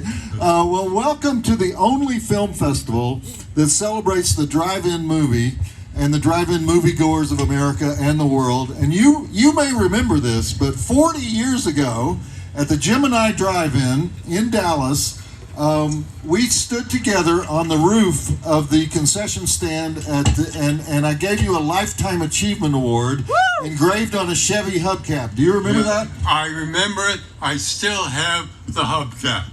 Okay. So, yes. That hubcap, I'm sorry, mine doesn't work. That hubcap has been in a place of honor in his office for all 40 years. That's amazing. All right, so what you should probably get tonight for your more than a Lifetime Achievement Award is an engraved Lamborghini hubcap or maybe an engraved Ferrari hubcap. But we don't recognize foreign cars at American drive-ins. So the best we can do is an engraved Cadillac hubcap. Yes, right. Darcy, bring the Cadillac hubcap, because if you rolled up to a drive-in in a Cadillac in the 50s, 60s, or 70s, you were probably showing up for the Roger Corman movie. Oh, that's great. Great. Yeah. Yeah. And actually, we have one for you too, Julie, because you're a producer in your own right. Yeah, you deserve your own Academy Award, your Driving Academy Award. And in fact, Roger, you were the man who brought Ingmar Bergman to the drive-in. So that's definitely kind of a Cadillac sort of billing. Yes, right. How did that happen? Well, what happened was we were distributing Bergman's film, Cries and Whispers. And on a film like that, you open it in New York and Los Angeles, and then you play college towns. For instance, if you're going to play San Francisco, you also play Berkeley and Palo Alto. Okay. So, ladies and gentlemen, please welcome Bruce Dern. Who's with us. What the? Bruce wanted to be here. What? Oh my God! Yeah!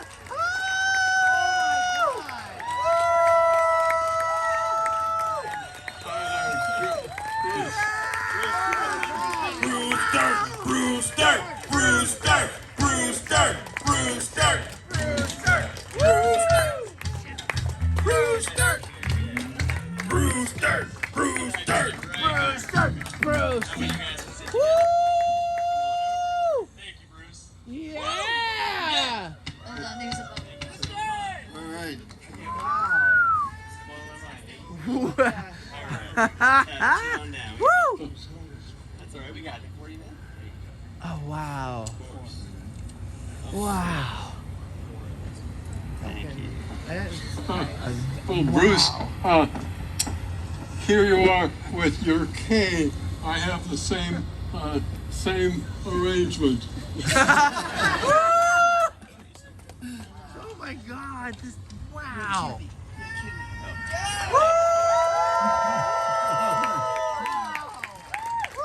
Thank you for being here, Bruce. We wanted to get one outside take on that little stock company of the 60s where you think you made your greatest films yourself. Jack Nicholson, the stock company was yourself, Jack Nicholson, Peter Fonda, Dennis Hopper. That isn't real. So he got the real Hells Angels.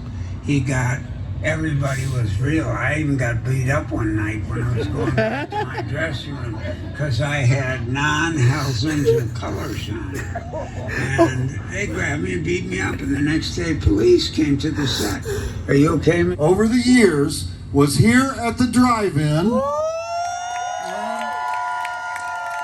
And our fans wanted this opportunity. The reason you're here tonight is we wanted this opportunity to salute you in our own way for making the movies that in 1955 and in 1965 and in 1975 and in 1985 might not have been that important to the Motion Picture Academy and might not have been that important to the British Film Institute, but they were always important to us and the drive-in audience. So thank you they were important enough to change the business. Yes. Yeah! But what I want to say to you, Roger, is thank you for caring about the populist film audience for all of those years. Thank you, Roger Coleman. Thank you, Julie. Thank you, Julie Coleman. Thank you, Bruce. Thank you, Bruce Bird. We had a great time. Please do return. We love you. We love you. Come on, we everybody. We love you. We love you. We love you. We love you. We love you. We love you. We love you. We love you. We love you. We love you. We love you. We love you. We love you.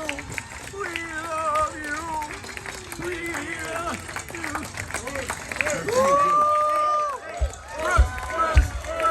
Bruce Dirt. Bruce Dirt. Bruce Dirt. Bruce Dirt. When I say Roger, you say Coleman. Roger. Coleman. Roger. Coleman. When I say Julie, you say Coleman. Julie. Coleman. Coleman. When I say Bruce, you say Dern. Bruce. Dern. Bruce. Dern. Thank you so much, guys.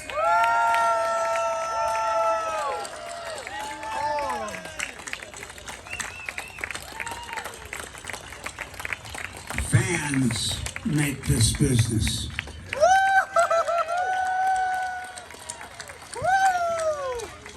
Yeah!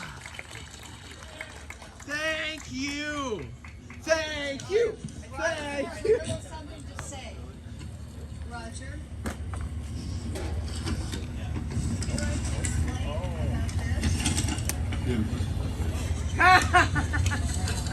Woo!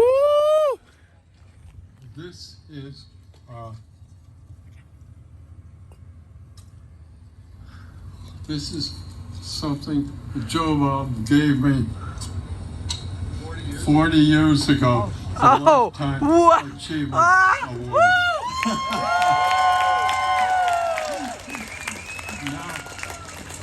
Now, Joe Bob, it's my pleasure to give you the Lifetime Achievement Award.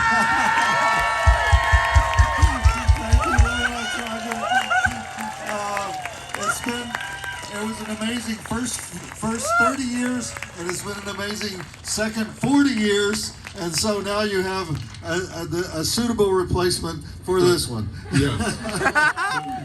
Thank you very much. And we expect at least 30 more years. Yeah!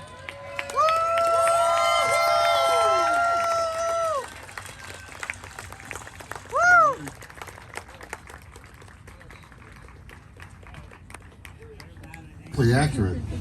And Really? what? Did you just question the historical accuracy of Deathstalker? Just saying, man. Well, I just think you're making a barbarian movie. Make a goddamn barbarian movie. Don't make a King Arthur movie disguised as a barbarian movie. So. Didn't you say that your friend wrote this one? Well, he wasn't exactly my friend. He was working at Playboy when I was writing for Playboy. So you should ask him why he mixed barbarians and knights. Well, I can't ask him. He died. He died about 20 years ago. So. I'm sorry. But I guess we'll never know then. No.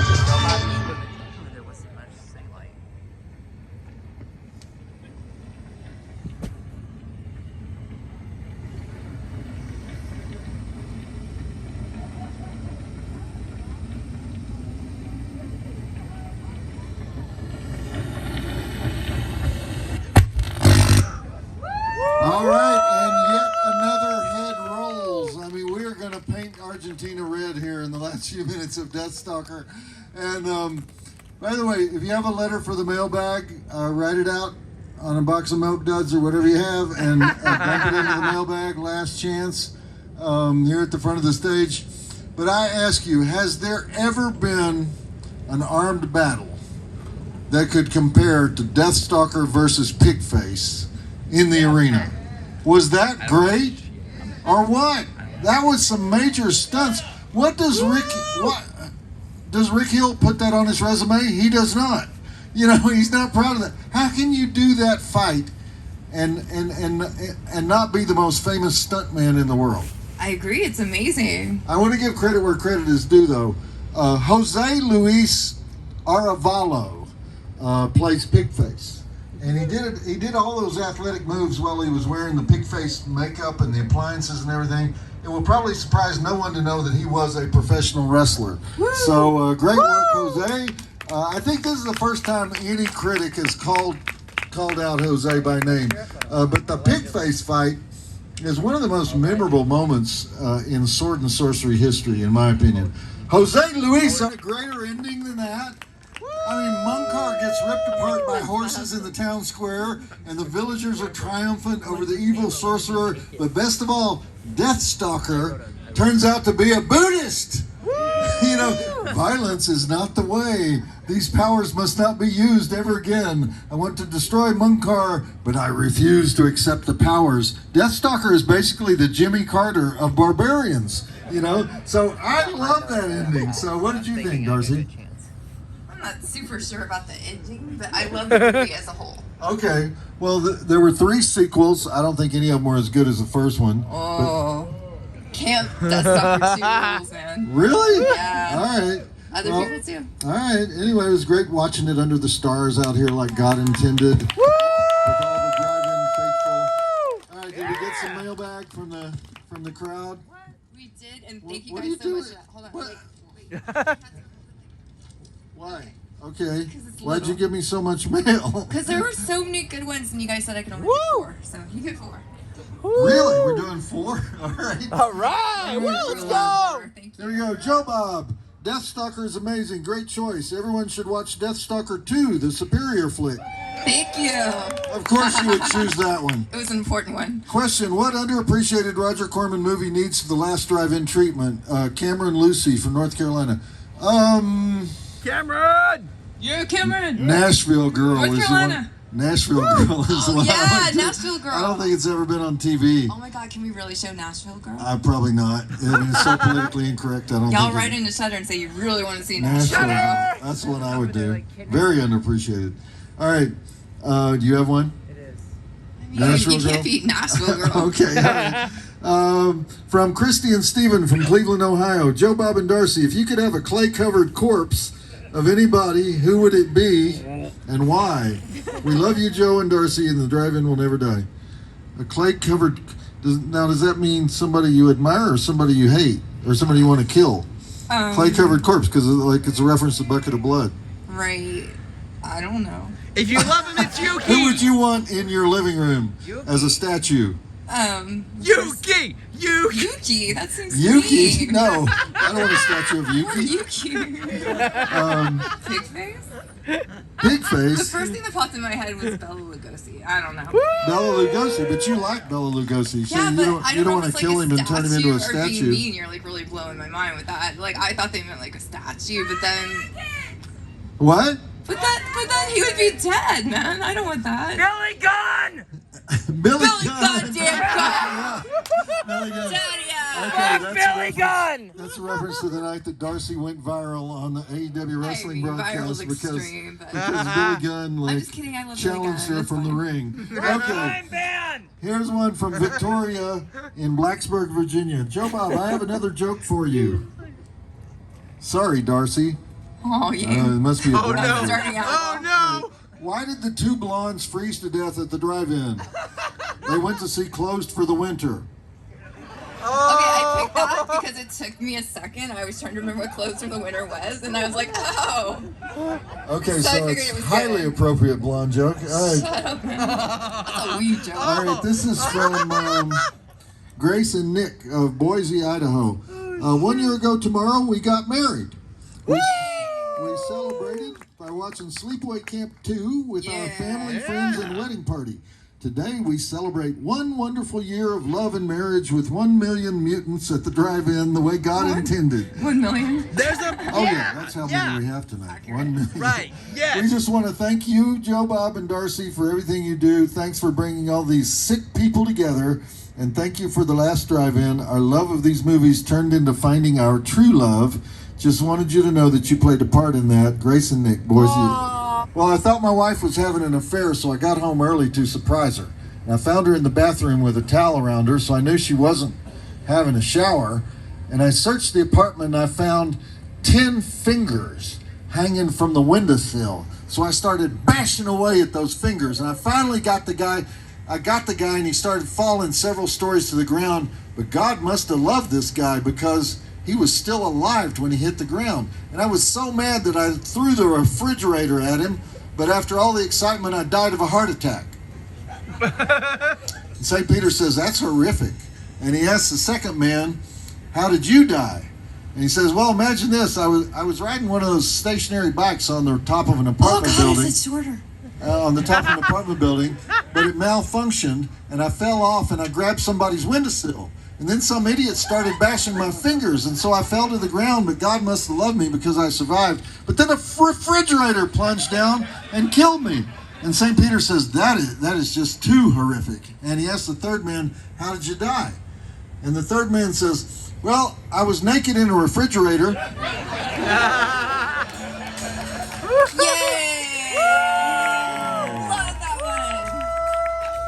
We are drive-in mutants. Yeah! We are not like other people. We are sick. We are disgusting. We believe in blood, in breasts, in beasts.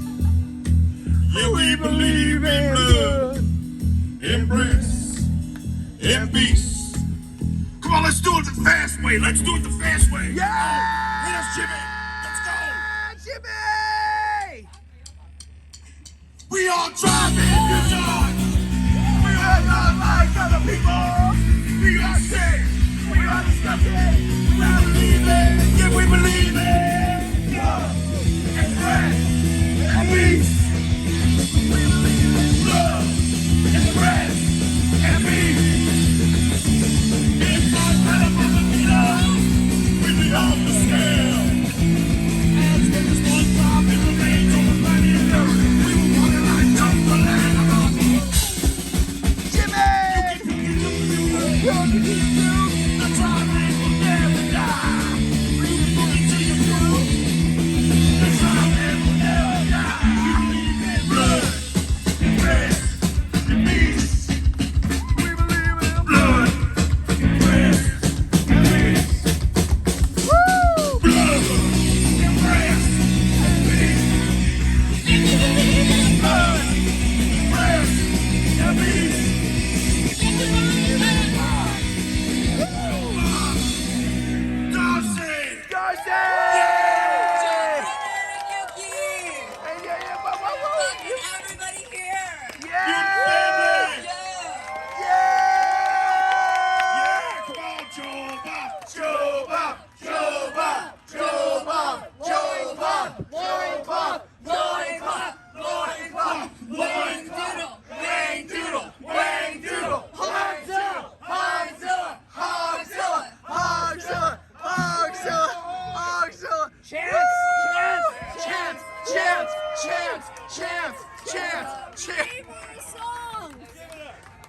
Three more songs.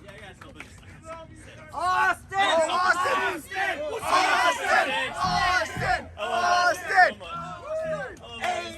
But mostly I love Joe Bob and I love Roger Corman. Listen, Mary and I have had the best day. I'll tell you about it in a minute. I haven't eaten in 16 hours. We're waiting on to-go food. But we found a love seat at one of my favorite slots, Wheel of Fortune for a quarter. I'm saying we can't press our luck because we know we're throwing away $20, but we're having fun doing it because today has been too perfect. There's nothing more to be had. But I love you. And thank you for driving us home. And what a great fucking day. Yeah, we'll talk in a minute. I'm finally eating. I mean, it's kind of what you would expect. but like the good version of what you would expect. There's nothing like, oh my god, I must write. It's not like the burrito this morning, but it's hitting the damn spot. Those mozzarella sticks were kind of, again, average-ish, but I'm in the place where they're fantastic. Steak and cheese is, don't call it Philly steak, but this steak and cheese, yeah. Fries are tasty, but like soggy and steamed. Maybe got some apple pie warmed up. I still gotta tell you about today because Jesus fucking Christ. Okay, sorry, we didn't film it last night, but we're waiting on Brunch Fist. Excuse me. So, lots of greatness, of course. They first asked me to be in the rap battle. I was like, I don't know, I don't think I could do it. It's not really feeling it. Then later I was kind of feeling it. Long story short, they'd already filled it out, but it was really fun to watch. And then John asked for one more, so that I went up. That was me. I just dicked around. I literally like rapped promoting my stuff, like go buy my stuff at TheEricButts.com, you know? And then went into Kanye scoopity poop mode. That went over very well. I was just up there to be silly. And then turns out Jimmy's surprise. Wow. So the big feat we're talking about, you know, we have a lot of talented mutants and blah, blah, blah. And they brought me up on stage. So the story there, a little while back, I think it was Reeves. Somebody went to Waffle House for their first time ever. So I had that song, Waffle House. If you're a patron of mine, you heard it a while back. Then I sent it over to John. And, you know, it was left on red, which, I mean, sometimes happens. That's fine. Gets to some of my stuff, doesn't others, you know. Well, it turns out he did that on purpose because the entire band learned my Waffle House song and surprised me by bringing me up there to sing it. And then they did an even better cover of my song, which is just mind-blowing. And then on top of that, Dave Sheridan got in the Doofy costume, and it looked specifically for this. He came up there and sang with us, and we had met him earlier, and I'm pretty sure he knew at that time, because there was a moment it clicked with him that I was TheEricButts, and he played it totally cool, but I was like, he knew the whole time. Everybody knew the whole time, and what an insane surprise. And I don't think a lot of the mutants caught what was going on, is that was a song I wrote 26 years ago that they loved, and they're like, yeah, man, we might even try to record it for the next soundtrack. I was like, yeah, I'll come play harmonica on it, because the original has harmonica. But that is crazy. The best part is Joe Shack, the awesome bass player.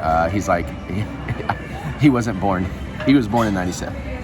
So that song is as old as he is. But that was, I mean, how you don't top that. The Jamboree can never be cooler for me than that. It's just impossible. I mean, I say that, but who knows? Because I always say that. But seriously, what an honor and a surprise.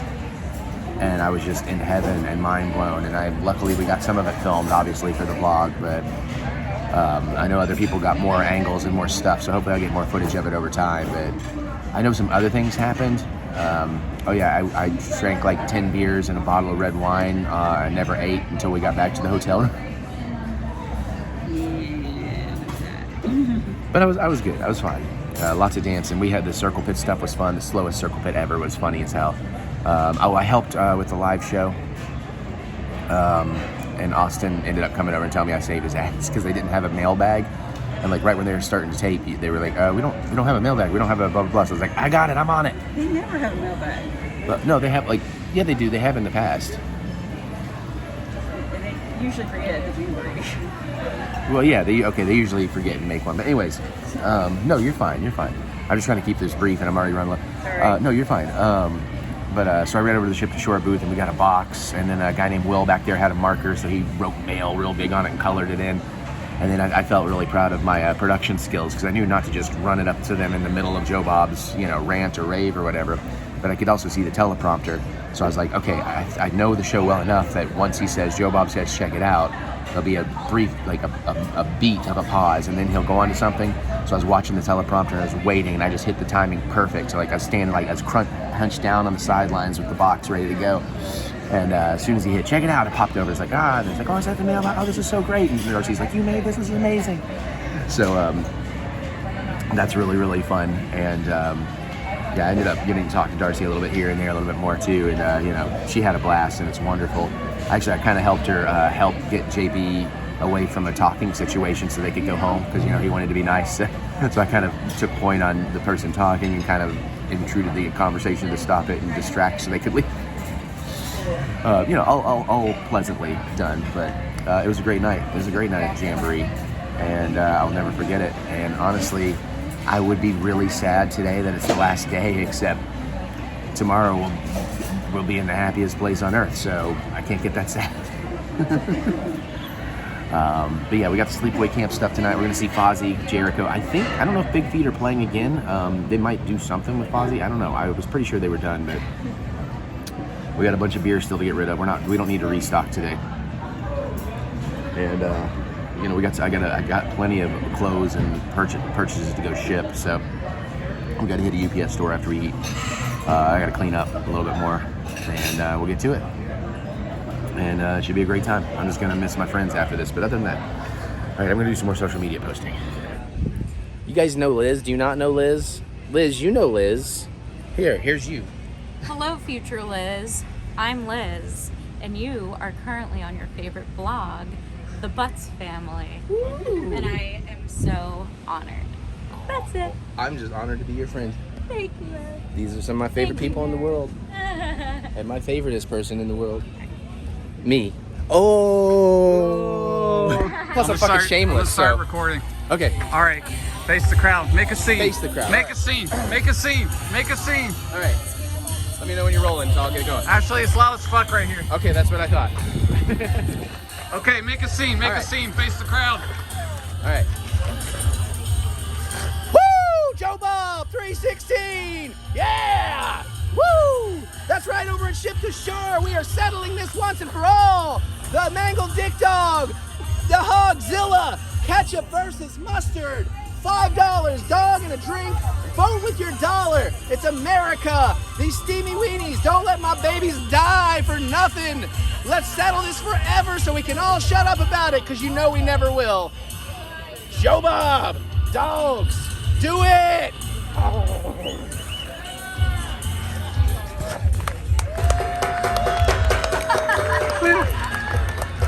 Vote over there.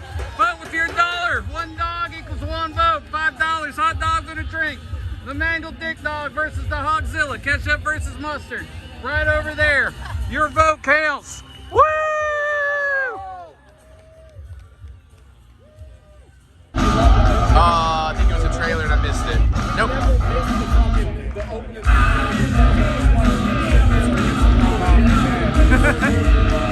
Damn, when did Taylor Swift go hard rock? It's a whole new Taylor era. Fozzy Swift. Yeah, you should have seen it. It was really like lining up. It was amazing. Oh, yeah. Oh, sorry, was I on camera? Yeah, I was sure. I think so. I have no idea what I'm filming at this angle. This angle is all instinct. Oh shit, you know what? Maybe we weren't because I was so zoomed in. Let's try again. There we go. Now we should all be. Fozzy Swift. Fozzy Swift. WCW career, I took the name Ralphus for my mascot. So anyways, when we did the Last Drive-In, we sang a song called Bloodsucking Freaks. Woo! And for the first time ever, we're going to do that song for you right now. Here at the Jamboree! Yeah! This is Bloodsucking Freaks, this one.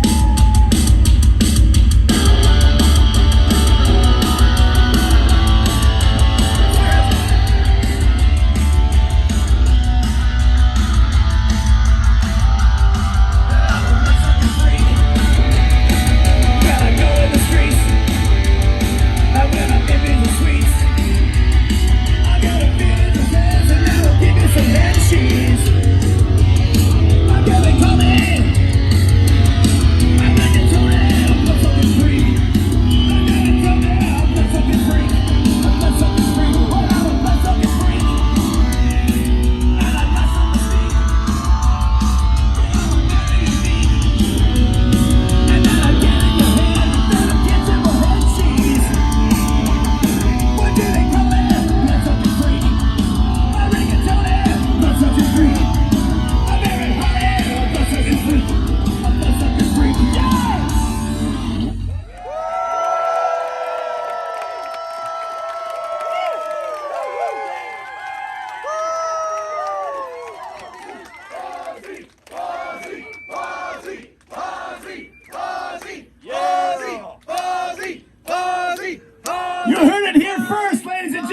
Begin.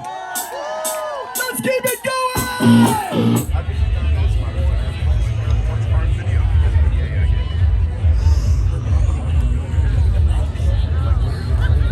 This 40th anniversary cast reunion and celebration of one of the strangest and yet most beloved slasher movies of the 80s. Now, first of all, I've been over in the signing tent, and we've had some emotional moments over there. You guys stop bringing that stuff over there.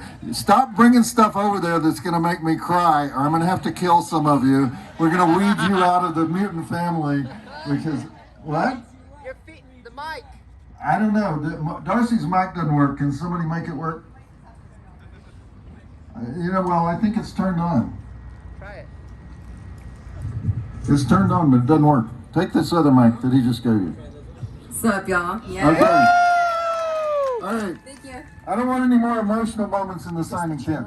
It's like, okay. And but right now, I'm not going to talk about Sleepaway Camp in the normal way that I talk about movies, because I have some things to say about it. I'm just going to say this. 5 years ago, can everybody hear me okay? 5 years ago, when we did the first 13 movie marathon, the marathon called the Last Drive-In, we did it on July the 13th, 2018, Friday the 13th. At the time, that was slated to be my farewell to movie hosting. And Sleepaway Camp was the second movie in the marathon. Tourist Trap was the first movie, but nobody saw Tourist Trap because, the entire Shudder streaming service broke down. And but thank God for you, the fans out there. I mean, if something breaks down on my TV, I just go do something else. But thank God for you fans out there. You put up with that, and you continued to stay with us that night, and you turned the marathon into a rousing success. But but Sleepaway Camp was the first movie that many of you saw. You missed all of Tourist Camp, but you did see Sleepaway Camp. So. And so we had an enormous number of people who did see the Sleepaway Camp intro. And what I chose to talk about in the Sleepaway Camp intro that night was the transgender bathroom controversy that was then still going on in North Carolina. And now since Sleepaway Camp has so many subplots about gender identity and stereotypes and confused perceptions about sexuality, I thought that was the perfect movie for that subject. And I used examples from the most famous show to ever come out of North Carolina, the Andy Griffith Show, to say that there are always two ways to deal with any problem. The Barney Fife way, and then the Sheriff Andy Taylor way. And so even though the transgender bathroom ban had started with an act of Barney Fifedom, one of the biggest acts of Barney Fifedom in history in the North Carolina legislature, the wise counsel of Andy Taylor had prevailed, and that thing went away. I won't repeat everything I said that night. You can go stream it and watch it if you've never seen it. But the very first thing that most people heard me talk about on the night of the marathon was transgender issues and Sleepaway Camp and how they relate to Sleepaway Camp. Little did we realize at the time that the Sleepaway Camp rant would become one of the most important things that this show ever put out there, because things have continued to get worse in North Carolina and in other parts of the country as Barney Fife came back with a vengeance and the Sleepaway Camp transgender rant got circulated, and people would say, well, Joe Bob meant this. And no, I don't think Joe Bob meant that. He meant this. He was talking about this, and he didn't mean that, and he's not on that side, and he's not on that side. So before we show Sleepaway Camp, let me just clarify what Joe Bob meant in the Sleepaway Camp rant. I don't mind saying what I meant. Joe Bob meant that whenever the mainstream culture is picking on a minority, I'm on the side of the minority. So, every single person who comes to the Jamboree is a minority, because we're not part of the mainstream. The mutants are not part of the mainstream. That's why we're here. But transgender people are so far out of the mainstream, the numbers of them are so small that when massive governmental organizations start messing with them, there's only one right side to that issue, and that's the side I'm on. and I will always be on that side until they leave them alone. And stop judging their lifestyles and restore their civil rights. Yes! Yes!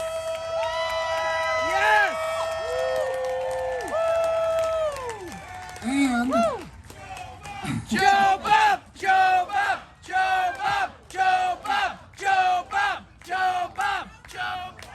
you know, I would follow that up with this. If the states of Tennessee and Florida and Oklahoma, somebody was here from Oklahoma tonight in the tent, said they have laws like this in Oklahoma too. If the states of Tennessee and Florida and Oklahoma start really enforcing those laws against drag performances in those states, I will be performing in drag in both Tennessee and Florida and Oklahoma. So I hope that clears it up, all right? I hope that clears it up. Loincloth! The other reason we love Sleepaway Camp, the Last Drive-In, is that it introduced Felissa Rose into our world. Felissa Rose became the official Mangled Dick expert because of what I'm told is my misunderstanding of, well, you know what? Felissa, come on out here. Come on out here. Mangled Dick! Mangled Dick! Mangled! Felissa, I hadn't intended to include you in the intro because once you start talking, you don't stop. But go ahead. Come on over here. Come over close to me. I love you. That was a beautiful speech. Let's give it back to Joe Bob one more time. Stand up for Joe Bob. All right. I told you no more emotional moments tonight. We're not doing that. All right. All right. I was going to explain my misunderstanding of the movie, but in the unlikely event that, is there anybody here who has never seen the movie? One person. I guess I'm going to have to spoil the movie for one person. No, don't do it. All right. All right. I will not explain why I misunderstood the meaning of two scenes in the movie. But at any rate, Felissa did become our Mangled Dick expert, and you have done a great job. Felissa, you have done a great job at being our Mangled Dick expert. You retain that position to this day. I know we didn't use you. We didn't have a lot of Mangled Dicks in season 5. That's the only reason that you weren't brought on more often. I'm excited for some Mangled Dicks in season 6. We did have some Mangled Dicks in. Dicks and 6! Dicks and 6! Dicks and 6! Dicks and 6! We had some Mangled Dicks in Mad God, the animated movie that was 30 years in the making, but we had Phil Tippett on that. We had Phil Tippett on that night, and I wasn't sure that Phil would understand the Mangled Dick interruption of what we were having a very high level discussion of the principles of animation. But I should have brought you on to talk about those animated Mangled Dicks. That was a mistake on my part. All right. So Felissa. Yes. Because you have a total identification with this movie, I mean, correct me if I'm wrong, but you were 12? You were 12? I was 12 when I auditioned for the movie, and I was 13 when we filmed. Okay. And then starting when you were 14, you started going to 100 conventions a year, right? Yeah, I was 14. And so, ever since Sleepaway Camp, you have been the most prolific convention goer. You have been the most prolific. Everybody loves you. Everybody wants to have the star of Sleepaway Camp at their convention. Everybody wants, and now that you're the Mangled Dick expert, they also want you to do seminars on Mangled Dicks and things. So, anyway, because you're such an authority, because you've answered 9 million questions about Sleepaway Camp over the years, we have 4 other stars from Sleepaway Camp here tonight. And at the first break, we're going to bring those stars out. But Felissa, you're going to interview them. And the reason you're going to interview them is because, first of all, you're lazy. Well, yeah, but you will tell stories that nobody else will tell, and therefore I want you to go down into the dirt with the four actors from Sleepaway Camp. I want you to tell us every bad thing that happened on the set of Sleepaway Camp. I want to know all the dirt about the making of Sleepaway Camp. Are you willing to do that, Felicity? I am ready and willing to do it. All right. Because we're not just having any common, seminar. All right. Now, I would like to say again that I have to say this every time we talk about this film. This film was not a lost film. I hate it when people say it was a lost film.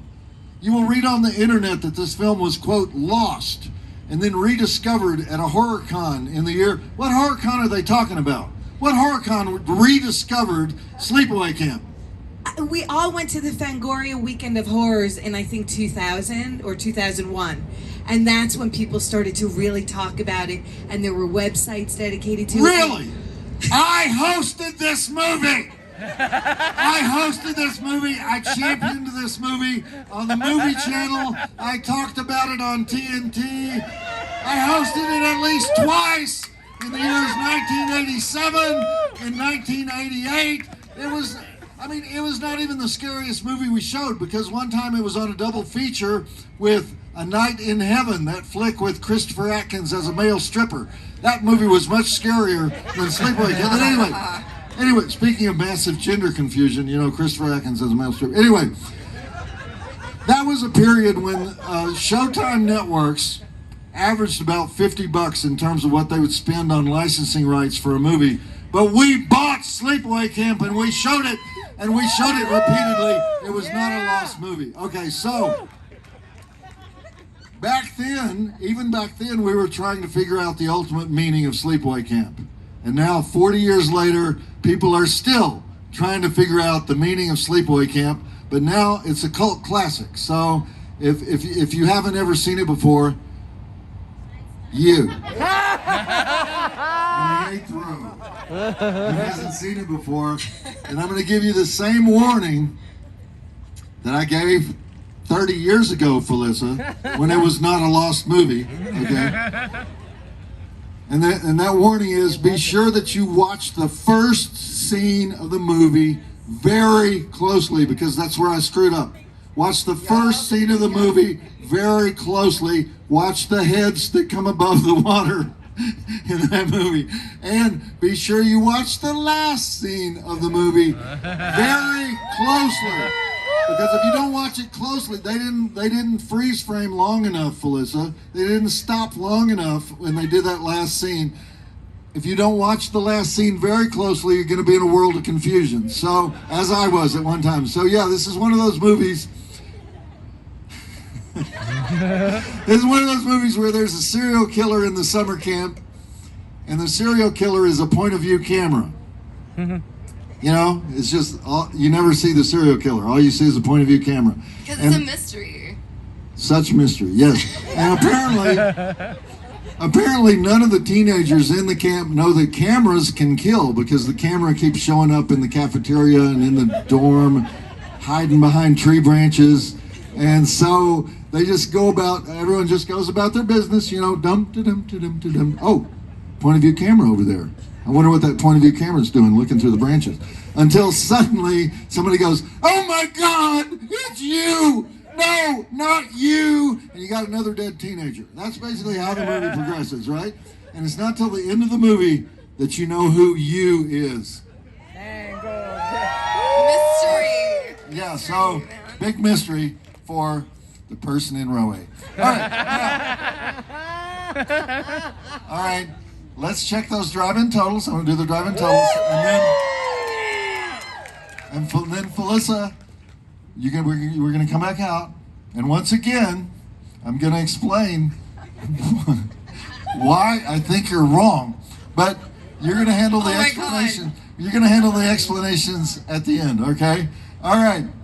And by the way, we are going to have so much fun tonight, because so many people are going to be up here on this stage. We're going to be riffing through at least the first 3 movies. I mean, we're showing Sleepaway Camp. We're showing Sleepaway Camp 2. Is it Sleepaway Camp 2? Is that the one, Teenage Wasteland? No. No. That's 3. Oh my God. So Unhappy Campers. Sleepaway Camp 2 is Unhappy Campers. Sleepaway Camp 3 is Teenage Wasteland. Return to Sleepaway Camp. Felissa, you were in Return to Sleepaway Camp. I was in Return to Sleepaway Camp. What's the subhead on Return to Sleepaway Camp? Subhead. I think Return to Sleepaway Camp is similar in tone to the first one, and there's another mystery. Okay. All right. Well, against the advice of all the fans who got involved in this, we are showing Return to Sleepaway Camp as the 4th movie tonight.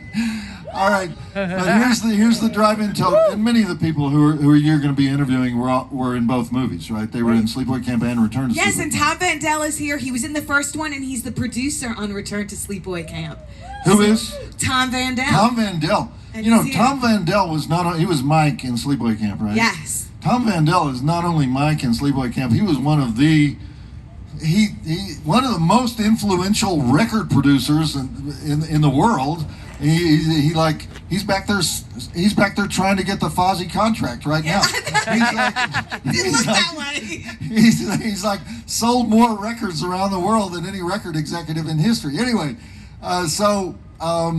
and it was Mike. It was the role of Mike in Sleepaway Camp that led to that recording career for Tom Vandell, I'm sure. All right, here are the drive-in totals. We have 12 dead bodies, no breaths, no breaths. Automatic half-star deduction for that. All right. Sorry. Head rolls, death by scalding, attempted child rape has a minor plot point. Arrow through the neck, knife to the spine, bees to the face, the old shaving cream prank, the old butt face prank, multiple screaming children, death by scalding, excellent creepy violins, 2 fist fights with dog pile, water balloon fight, gratuitous homoerotic bare-ass skinny dipping.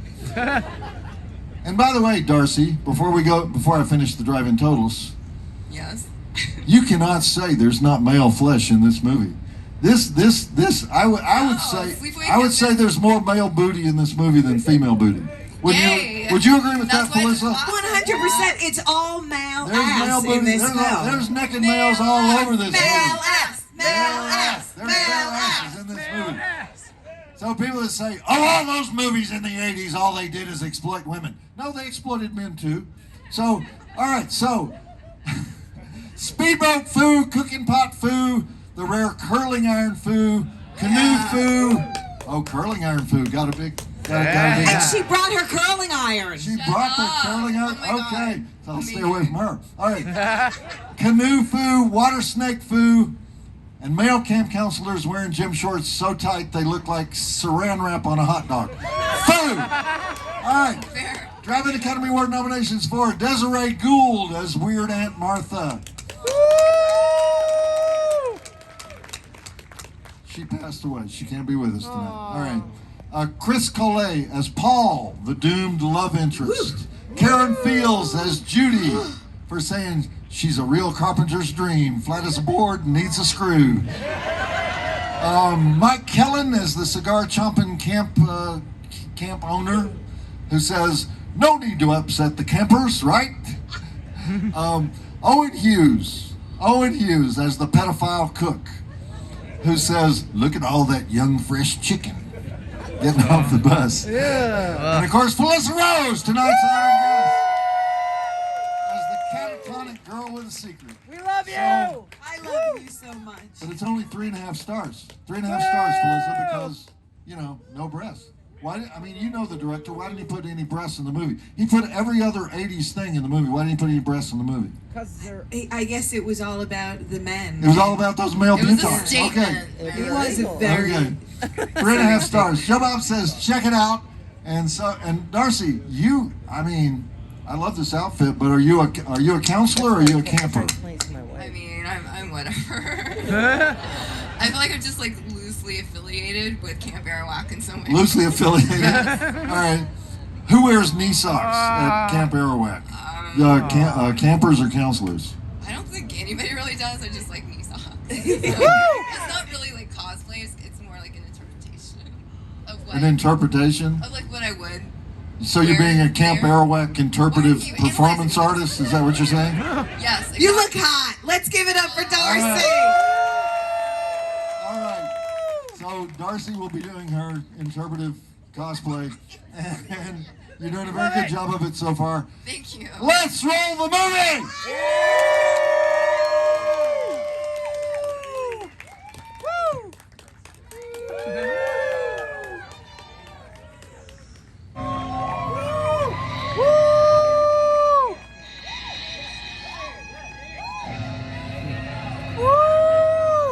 But as incredible and infamous and famous as this is, you want to see something more important? Woo! My beautiful wife is about to make her hot dog vote. And as you know, she is a Miracle Whip and Relish, but she has to choose ketchup or mustard. So there's the marker. Here's the board. Oh, okay. So we're not doing the little packets anymore? No, this is so much more efficient. I mean, the package was cool, but this is so much more efficient. Oh, here she goes. What will she choose? Bro! Oh! Yeah! We got a ketchup! Woo! Listen, I'll take it, because this guy didn't even hash that, and he went over there, so. Mary went ketchup. So we got to catch, because we're going to announce the total soon. Oh, shit. Okay, so, what are we at? 10, 20, 30, 40, 45, 47, because there's a little 2 over there. Oh, I didn't miss. Oh, I've been missing 47, that too. yeah. Versus 10, 30, 40, 50. We're 4 dogs apart. 50. No, this is 47 to 55. Oh, whoa. 8 dogs apart. That's doable. How long we got? 47 to 55. How long we got to fix this shit? I mean, not you. How long do we have to fix this shit? So I'm gonna pretend to buy 8 dogs. I have what's 8 dogs? What's it's $40. $8. Mary, here, take the whole $40 easy. Yes, I'm going to. Yeah, read. Oh wait, are you voting? I want to get a picture with you. I like it. You wait until I have the hot dog. Yeah. I got you. You know what with the dog man here too? Oh, let's do this. Yeah, I got it. And you ready? Here we go. Give me a couple just to make sure they're not. Wait, hold on. Our timing's off. It's all right. Okay, make sure those are good. Like I was clicking and you had the pace. Oh, perfect. We were were like fine. on half off. All right, Okay, fine. Perfect. Oh, actually, the lighting's good. Yeah, from up here. Awesome. Send me those. Yeah, I need you back there because we gotta do a thing. Oh God. So how about? Because you wait until I had the hot dog in my hand. I can't adjust this to right now. It's just on the screen. I can't really. Okay, you good? All right. So how many? So what? We're 8. We're 8 off, right? We're 8. Yeah. Okay. So we got 20 dogs. We got 25 dogs left. This is totally pretend, but it's for real. So I'm gonna buy 8 hot dogs. 8 dogs. I guess we're tied. I guess it's tied. Oh, thanks for the money. So hold on, let me make a little vote here. Okay. Voting is closing. I'm the last vote. I'm not biased. I'm the Wiener King. It's fine. I get to make the rules because I'm the Wiener King. Oh, hey man, how's it going? All right, so we're gonna finish this vote. All right. Don't do it. What am I? All right. Be honest. You gotta be honest. Okay. All right, we'll be honest. Fine. Damn it, Reeves. How dare you be a good human being? Yeah, actually. What are you, part of the mutant family? Damn it. I'm Team Hogzilla. You caught me. Oh, secret sauce. Wait, hold on. There's some legit vote. We got a legit vote. Not for a while. Just vote. Hogzilla. Hi, I'm farting a lot suddenly. Take the marker. Where did my drink go? Oh shit, I'm sorry. Take it easy. All right. That's right. You get a choice. It's so close. No, we're 9 down. Oh, Yuki, you want to have I need a tie. Take a drink from there. Okay, great. Okay. One free hot dog for Yuki, please. What would Yuki vote? Okay, where's Yuki? Oh, god damn it, no, we're now 9 down. We had a chance, we're failing, it's the end. Woo! You just there. I tried to cheat. I tried to buy 8 votes to tie it up, but they wouldn't let me. Woo! My brother. Oh fuck. God. But this is important.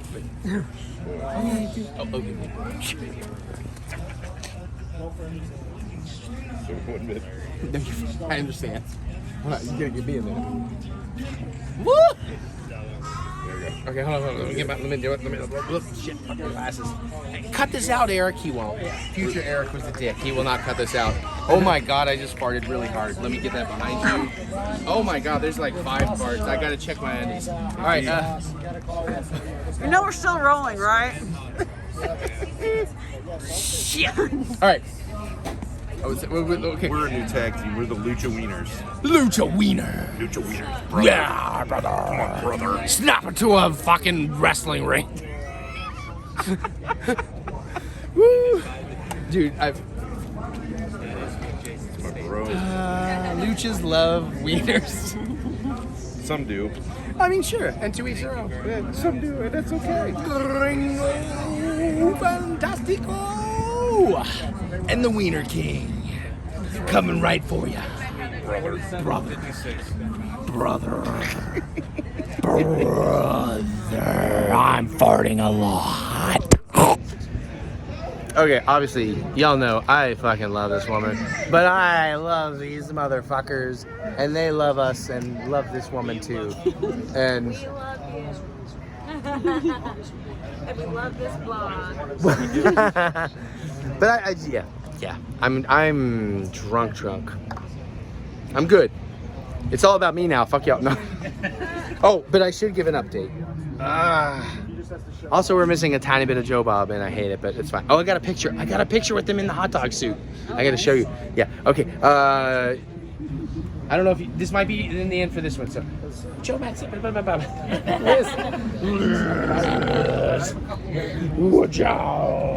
can't wait to watch this. I can't wait to watch it because I'll forget half the shit, and I'm like, oh yeah, that happened. By the way, I'm shooting more because I'm enjoying the fuck. Like, this lighting is, it's great. It's primo. Like, it is. Yeah. I broke my casing. That's why my head's out. Actually, this hot dog's birthing baby. All right. How's my cup empty? All right, let's. Karen Fields, Judy. Give it up for Judy, the biggest bitch on earth. Tom Vandell, who played Mike. He kisses so wet. And my beautiful boyfriend, Christopher Coulet, who played Paul.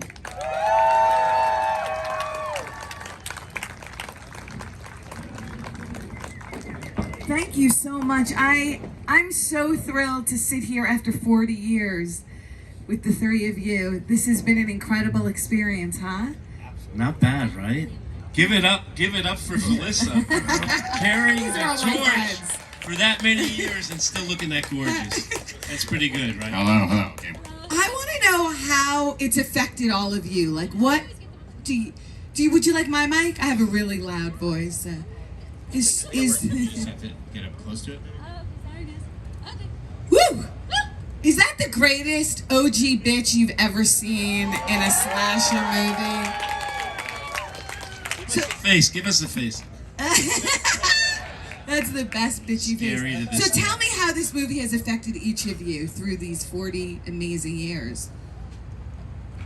Well, for me, it's the first movie I ever did, and it just had such a great time doing it that it really got me even more enthused to just continue. And I mainly, the way it's affected me is since we've been doing this, I had no idea that people were so into it. And so that has just been so special, like to meet all the fans at these cons and particularly at this amazing experience. At the Jamboree. Seriously. It's just given me such a profound sense of gratitude for having been part of it, So thank you, everybody. That's so beautiful. What it was like to play that kind of character, because truly you are like the sweetest person on the planet. So how did you go from kind to crazy ass bitch? Yeah, it was so much fun. It was just so much fun. I was thinking that today, like when I'm taking pictures, I could just smile and then go beep. Like, it's like, boom, boom, boom. No, it was just so fun. And how this affected me is, because Felissa knows I talk about this. My family only like walked out of the movie theater and like said nothing. So it was like they didn't really like it, apparently. So it affected me because this is like unfucking believable that you're all sitting here at this time and you're just waiting because With 2 movies to go. I think that, yeah, right. Maybe 3. Who would have ever thought? Who would have ever thought?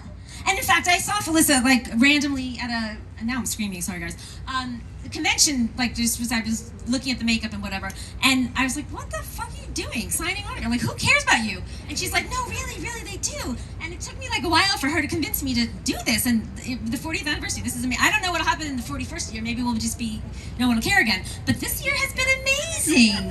It's been amazing. Yeah. And I have to say, we all got along so well, and we haven't like seen each other like for 40 years, and then when we saw each other, it was like yesterday. It was like nothing. It's amazing. Yeah, no, we're very blessed. Sorry, I'm talking so much. Not at all. I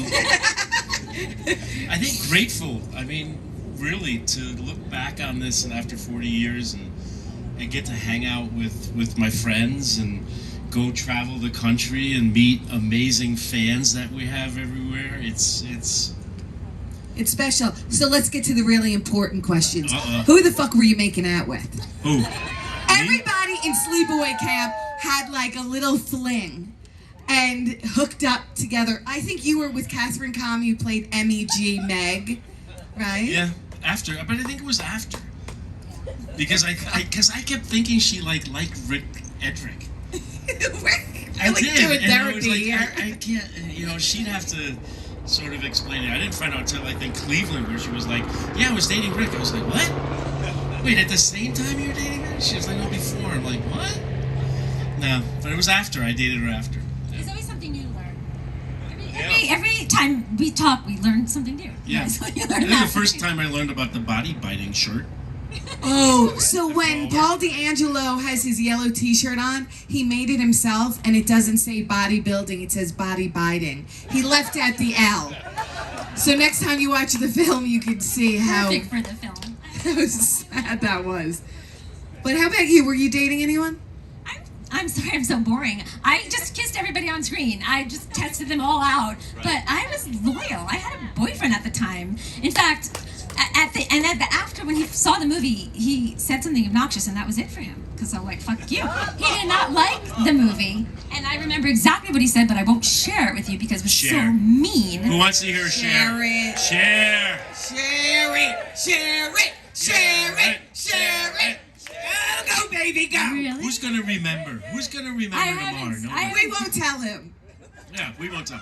He said I looked too skinny. Oh. And yeah. Wow. Yeah. Body shaming. Especially this movie. That's Exactly. terrible. No fucking body shaming. This is a body positivity place. Yes. And I just said, and I honestly, I never saw him after that. I'm not even kidding. Because I was living in the city, in New York City, and he didn't live there, and he came. I literally have never seen him since then. Because fuck him, right? Good. We don't like him. Boo on him. Boo, thank you. I do feel like this is therapy. Thank you. How about you? Well, I know we made out, and it was really hard because we were so young. And Yeah. I was like, should we use our tongue? Right. I mean, I was making out, especially, watching this screening again tonight. I was making out with you a lot. Woo! And with you a little too. But you wouldn't take no for an answer. That was kind of bad. That was a little bit. You were a little bit of a my fatal flaw. Yeah. And it was hard because we were Plus really your young. head. We Yeah. were 13 and 15. And when we had to go on the beach, the original script said that he had to undo my blouse and feel my breasts. And I was like, well, first, I don't have any breasts, but that's kind of weird because I'm 13. And do I use my tongue when I make out with you? All the things about Sleepaway Camp. But I think you were saying, you were asking people for advice, right? I About asked that? everyone on set, should I use my tongue or should I not use my tongue? What to do? Chris was doing the same. He was asking everybody too. Right, which I don't remember, but you said I came up to you, right? 100%. You're like, oh, I got. What did he ask? How he should kiss? Like, do I go for it? I'm like, yeah, I think so. Why not? Oh my gosh. So now what do you think of all of this? This is so special, and I mean, has it had like a beautiful impact on all of you, because I can certainly say that I am forever grateful. I love all of you. It's been seeing all the hugs. Thank you. Thank you. Beautiful. And beautiful that you asked that. I just think it all leads to our community. We are a community that takes care of each other, that is inclusive, and let's continue to do that. Yay! Thank you. Yes. We are the world. I love you guys. Thank you for being here. Thank you guys so much, everyone. Love you all.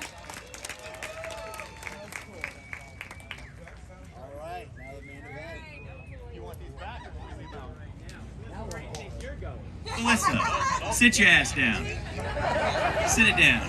Thank you. Austin! Austin! Austin!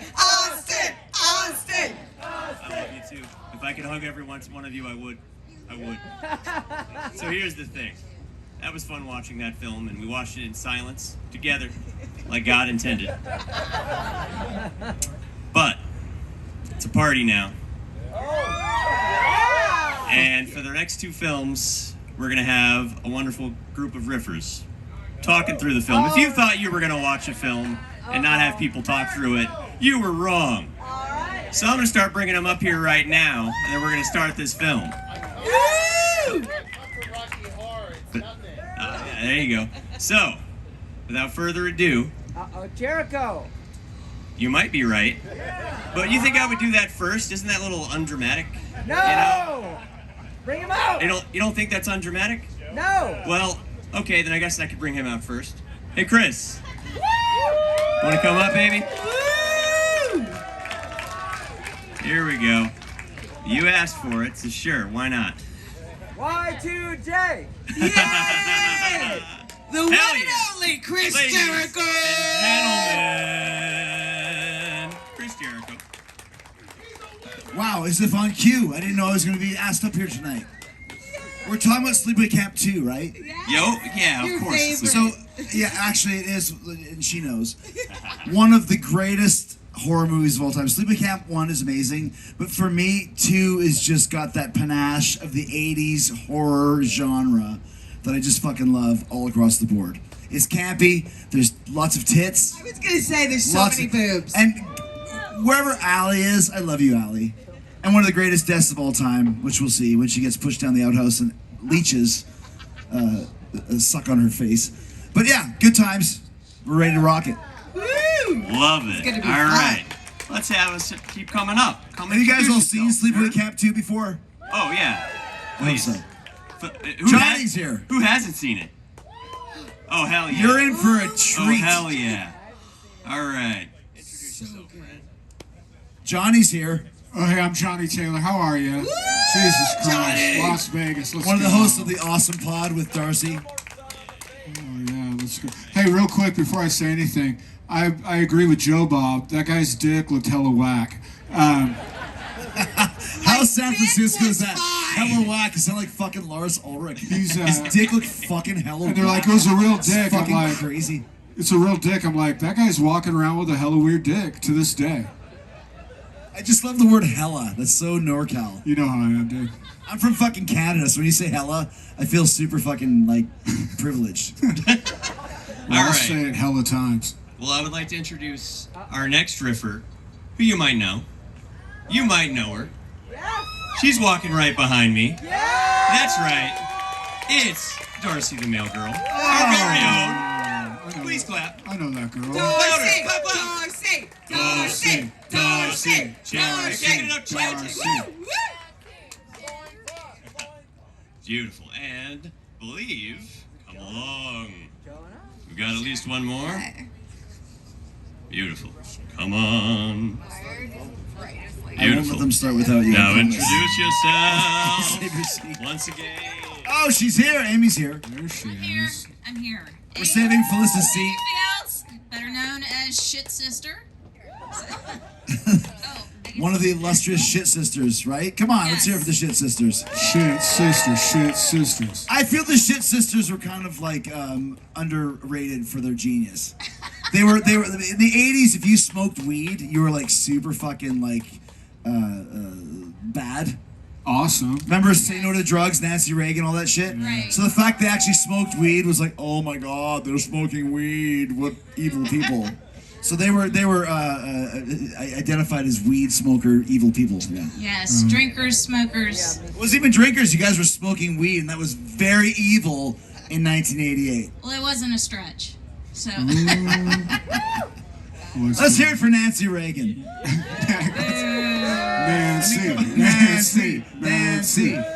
Nancy taught us to say no to drugs. And as soon as she fucking died, everyone started doing drugs. And you all know what I'm talking about. Drug smokers. She made it cool. If Angela Baker / Johnson was here, you'd all be fucking dead right now. And you know it. All right, Felicia's finally Get got it? Thank God, I got one more. Where's he at? Where's he at? And your cup matches your dress. Thank you. See? Look at that. We're very fashion conscious here at the Jamboree. I don't know, I'll grab him. I got one more riffer coming up in a moment. Mr. David Sheridan. Oh, wow. I gotta go find. Now we're cooking with He's coming. gas. Doofy. Maybe he'll hear us if we call him. Doofy. Doofy. If he doesn't, I'll go get him. But while I do that, I didn't know Doofy was a Sleepaway Camp aficionado. he is now. He is tonight. He is He's an tonight. expert All right. tonight, baby. Excellent. So while I go handle that, why don't you lead our crowd in a little sing-along? A little song they might know. Already? I think we should. This early? I think so. I think we should You wait. want to do it during the film? Yeah. You can't just bust out a Happy Campers theme before I the don't movie know. starts. I wake up in the morning, I stretch, I sing that song. I don't know, man. Should we sing the Happy Camper song now? We can do it. Okay, hold on. Let's hear. Let's judge this by noise. Should we sing it now? Wait.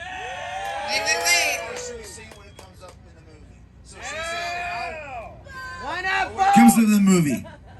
Democracy is hard. I can't. Zero Wow. reaction either. Wow. Should we not sing it at all? A 0-0 tie. That's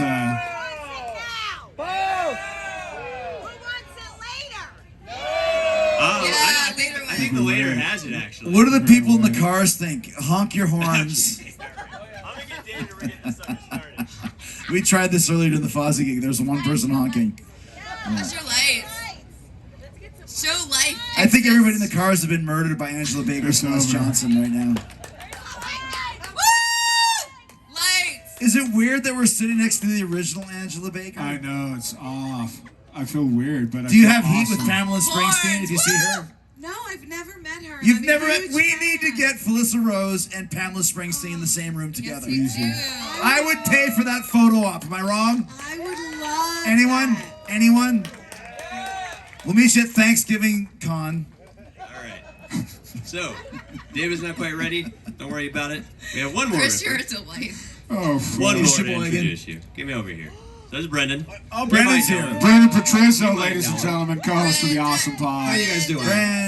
Brandon. We have the entire cast of the Awesome Pod here. I love it. Right Let's now. go. How lucky are you guys? The Raggedy Bitches are here. Raggedy bitches. Right. You don't have a mic? I apologize. You'll have to share. Are you guys excited about Sleepaway Camp 2? Yes! Let me ask you a question by volume. Noise volume. Do you guys like Sleepaway Camp 1? Better? Hold on. There. Okay. So, who likes Sleepaway Camp 1 the best? Who likes Sleepaway Camp 2 the best? Yeah! I couldn't hear anybody else. I just heard my own self screaming. So we win. Let me ask you a question, Felissa. Is there heat between Sleepaway Camp 1 cast and Sleepaway Camp 2 cast? No, we're one big family. Okay. Yeah. So it's not like a Sharks versus Jets, like, West Side Story fight? There's gonna be a rumble tonight. No, we all love each other. Okay, good. Okay, cool. So if you're part of the Sleepaway Camp, like a family, from any movie, you love each other. Okay. Good. I know with her fire pants on. The pants are just amazing. All right. Amazing. Let's clap for the pants. Come on. Yeah, please do. She kicked that water like it was. Do you guys get the irony in her pants, considering that her character dies via fire in the Hashtag movie? spoilers. Get it? Spoiler alert. Freaking genius. Get it? Okay. All right. I get it. Let's start a movie. Right? Yeah. Let's start the movie. Let's Let's start a go. fucking movie. We don't want do dead it. air here No, at I the mean, Jamboree. there's no dead air. So start the fucking You're show. on stage. What are you talking Of about? course. Yeah, we're I'll on- do some we're tap dancing. I know. Do it. I'm starting the Sleepaway Camp 2 opera, actually, at the Atlanta Opera House. I'm in So for there you that. I'm disappointed in you, Mutant Fam. I'm disappointed. So I bought a dog, but you know what? Hey, we do the taste test thing. We're gonna try the Last Drive-In hot sauce. I just poured way too much on my hot dog. It's gonna be delicious. And then holy shit, I'm gonna have to shit in a plain toilet, aren't I? Worth it. Let's see what we think about this. Wieners in wieners.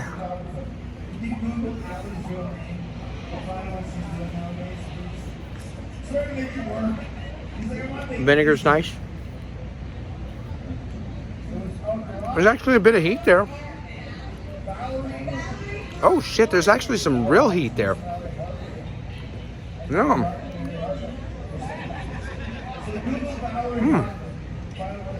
That's actually fucking... It's good. I'm trying to figure out, is it like just spicy? Is it good spicy? Let me.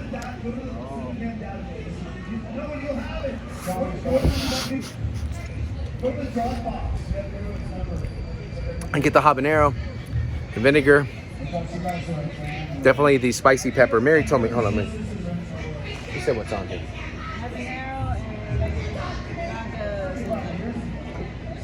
Oh yeah, the like I'm semi-familiar. The Naga Jolokia, which I'm pretty sure is basically yeah, scorpion. That feels like a Trinidad scorpion variety. It has that. Yeah, carrot, lime, or onion, I can see that. It's pretty damn good. It's got some actual fucking heat too, so I hate when shit says it's spicy and it's like, Last Drive-In, dog, even though, I'm sorry, my casing popped. That's where my head's out. Dun, dun, dun, dun. Dun, dun, dun, dun, dun, dun. Nice, dude. Can't please everybody. That's a fat. Two down, steady as you Woo! go. Poor Dan. I sent the shirt to It's a real fat. Nice cameo. I found him getting high. Let's give it up for Dave Sheridan!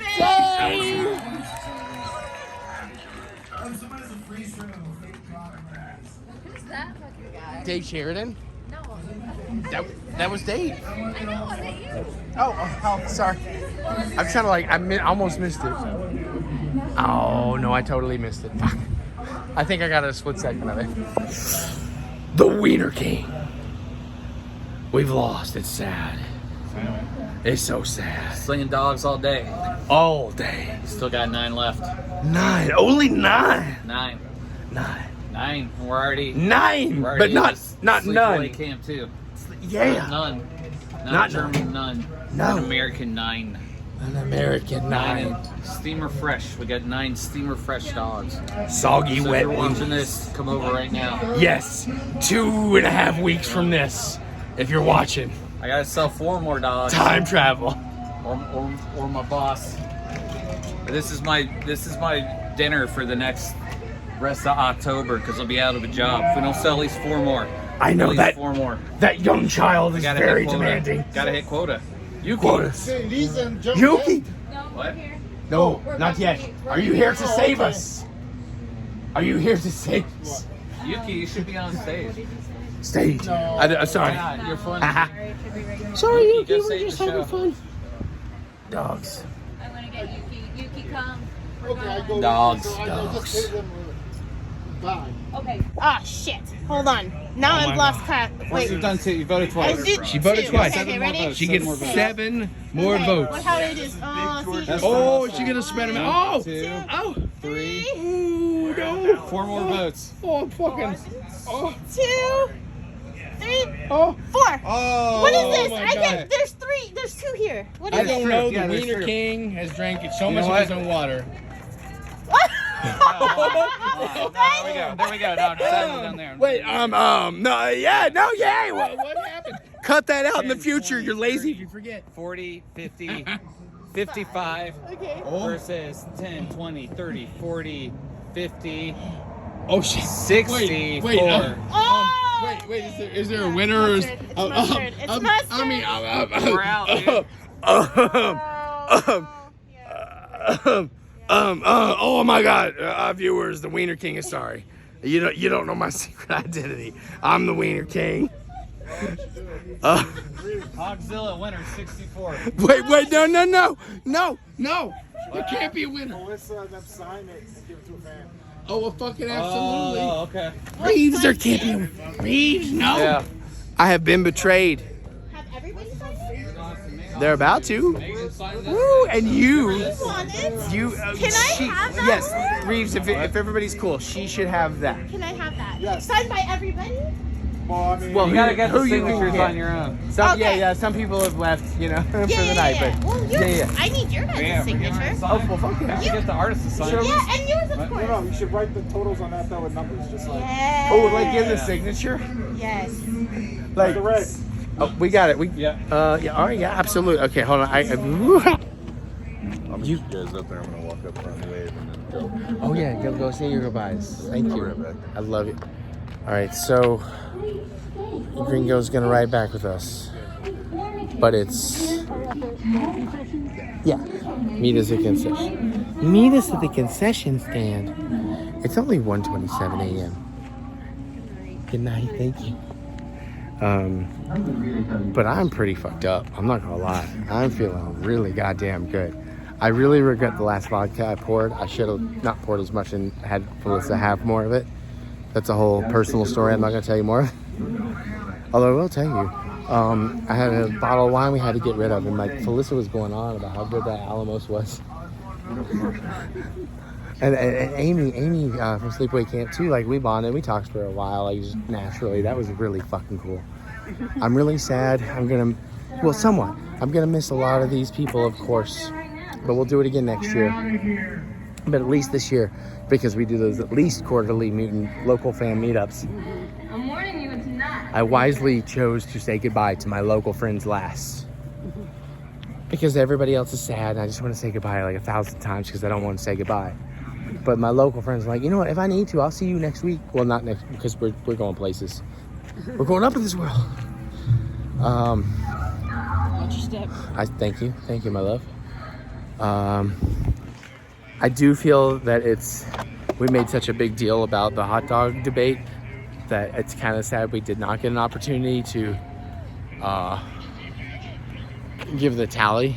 Listen, Mustard won, but huh? Who? When? What? On stage? Like sometime during the second movie. Oh fuck! Why? Fuck me. All right, whatever. It was bullshit. It was rigged. Yeah, by like 2, thanks to Priscilla. No, that was good. Priscilla brought it back. She just didn't have the opportunity to bring it back all the way. I didn't mean that to be negative on her. I'm gonna follow Mary into the women's room.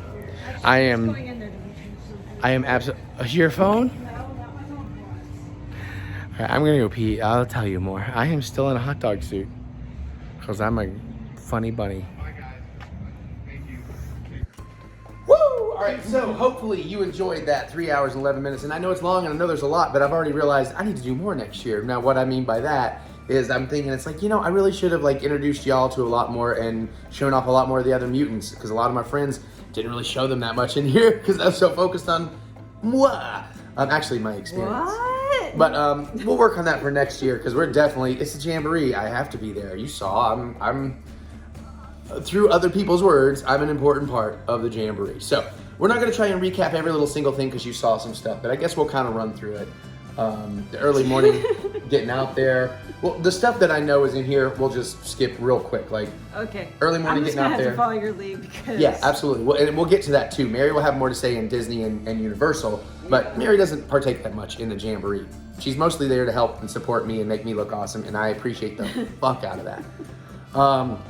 The coolest thing about Cincinnati Airport is they have the badass security scanners where you don't got to take shit out of your bags, which got me inspired. Like, oh, maybe I'll take more cameras and shit whenever I go again because I got tired of taking everything out. But everywhere we're coming back, all these places like Vegas and LAX you think would have the better shit don't. You still got to take 1,000 things out of my bag. So yeah, but that was pretty cool. But yeah, they have the thing where they can go rotate.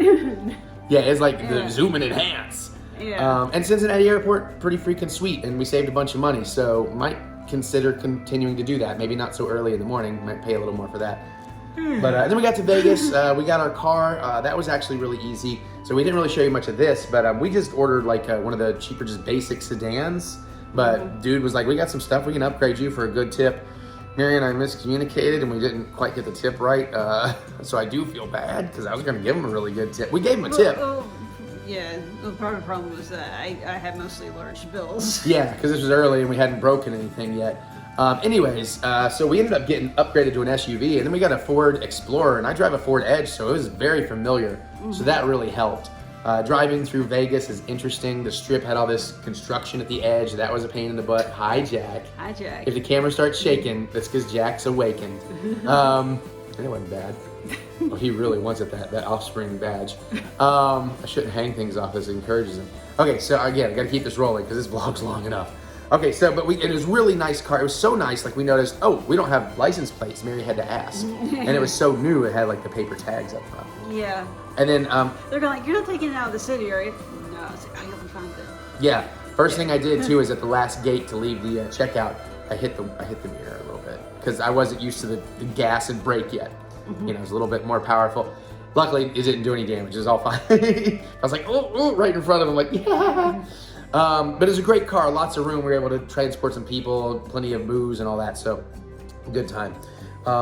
Then once you get past that, I'm so glad we stayed at the Cannery. It would have been a long ass drive from the strip. Oh yeah. Cannery was a really good choice. Not the best casino, not the best place in the world, but I mean, it was really good. It's perfect for our needs. And for our food. Yeah, that was the most important part, which came in handy, as you'll see a few times. With an amazing, the frittata I had one day was great, but an amazing chorizo breakfast burrito. Like, I'm gonna dream about that breakfast burrito. First person we run into is Nate, Gringo Fantastico, you know, from Troma Now. Go watch his show on there. And it was great going and doing a booze run at Walmart with him. And thanks to Gerald, legendary Gerald, for pointing out that Walmart had $8 camping chairs, so we didn't go for the more expensive ones because we knew we were going to leave them behind. Nate and I, we all kind of focused and figured out, okay, what cooler do we want? Mary and I splurged on a $40 one because we knew we were going to leave it behind, but it had wheels and all that, which really came in handy, so we chose wisely. But a bunch of beer, wine, all that kind of stuff. Yeah. The Cannery also sold some spirits at a reasonable rate. Not quite, you know, Walmart rates, but a reasonable rate. So I got some vodka and all that there. Also one of... Now the thing is, you completely underestimate what size that they... or overestimate what size they had. Oh yeah, well that so I thought I was paying $30 for 1 liter. It was $7.50, which Walmart had the $7.50 at 20. I thought it was comparable. Not a big deal. I don't know. We can put details in here like that, but I don't know that details like that are that important to the experience. So, but no, it's fine. You're contributing. No, I was just saying you I'm thinking like rapidly fast too. So okay, so the only other thing with the Cannery, yeah, room was fine. We never really turned on the TV. God, did we turn on the TV at any? We didn't turn on the TV at any of the places. We had the Disney TV on once and found out they didn't have my Mickey Mouse. We'll get to that because this is about the Jamboree portion. Okay, so also the first day it was really cool. We're on the 3rd floor, and I think I may have told this story, but just in case, I look out the window down the parking lot and I was like, is that John Brennan? That's John Brennan! And I tear ass down 3 flights of stairs. Mary laughs her ass off because I have a bottle of pills in my pocket, so the whole thing she could just hear me going down. And not only do I get down there, and I really should have filmed this, I got a photo, but the rest of the band, Joe Shack and Levi White and my boy Jimmy Adams, they're all my boys, but Jimmy Adamson and Carrie, they were all checking in, and then I met another awesome mutant while we were there, so that was just really cool, and another legendary part of the Jamboree. I think that's pretty much anything that's important to the hotel. Everybody was really nice. Everybody's helpful. You won $200. I think we told that, but just in case, we had to wait on a breakfast table one day, put in $20 in a machine, won $200. We came out of Vegas $140 up. We didn't gamble a lot, but we won. We beat Vegas. So that was fun. Okay. Did we talk about AGT? Oh yeah, let's talk about AGT yet, because we showed a little bit in here. Disappointing show. I know we talked about it some in here. I was also disappointed because we got there so late, we had to hustle and we didn't really get to settle into it. Yeah, and we ended up missing one that we actually wanted to see. Luckily, there was a pre-show. Yeah, luckily Light Balance came back out at the end, so we got to see them a little bit. But, you know, the singers... Oh, and I was seeing the footage. It almost looks like we're making fun of Cody. We weren't making fun of Cody. We were just like, ugh, because we don't care about Cody. We don't care about really any of the singers generally, unless they write original songs that are catchy. Because listen, singing, yeah, sure, singing is a talent, but singing is an incredibly common talent that shouldn't be nearly as praised as it is on that show, if that's all you do. Granted, Cody at least also plays piano. So many people, fucking sob stories. You know how we feel about AGT. Yeah. It's America's Got a Sob Story. It's not America's Got Talent. 2 drinks and popcorn was $50. Then we went to Johnny Rockets because we were tired and needed to eat for the tiki party. 2 burgers, fries, water, free waters, no tips or anything, $50. Fuck you. Yeah. Tiki was pretty fun. We met Eric and Marcy, right, for the first time. Yeah. That's Outside of there, they were Jambo. They became legends. They're new friends that we absolutely Eric with a adore. K. Yeah. And of course, you know, ran into Joe Bob, ran into Darcy. Darcy's like, oh, hi, I'm so glad you made it. Give me a hug. It was really sweet. I got to cheers Joe Bob and thank him. Finally met Fred, Dancing Fred. That was fucking amazing. And a bunch of my other friends and new friends. And again, if I didn't get to meet you or hang out with you at the Jamboree next year, I keep expanding. Also, it gets harder because the more people I know, the less time I have with everybody. And also, I'm sorry if I have forgot we met or forgot names and faces. It's a whirlwind of 1,000 times, but no, I love you and I will remember you eventually. And we suck at names. We suck at names. Like, I remember faces and experiences, but I suck at names. Yeah. And then also, too, before the Waffle House surprise, we ran into Jimmy and Carrie outside the hotels. We did many times because they were staying there. And Jimmy's like, make sure you're down there for our set, you know, right up front, you know, because we got a surprise for you. And Carrie's like, no spoilers. I was like, well, cool. I mean, but yeah, I'm going to be there. You guys know I'm going to be there. I'm like the dance captain. I lead that shit nowadays, you know, like I get them, come on, everybody. It never in my wildest dreams did I imagine the surprise was the surprise it was. By the way, now, this Friday, I should tell you, if you're watching this vlog and you're deep into it and you loved the Waffle House anthem, it'll be on Bandcamp. It's going to take another week maybe before streaming on Spotify or whatever, but I'm going to officially release the 1997 original recording of the Waffle House anthem. So be on the look for that. And if you go on Bandcamp, you can buy it for 25 cents, the cost of a jukebox play. Just makes sense.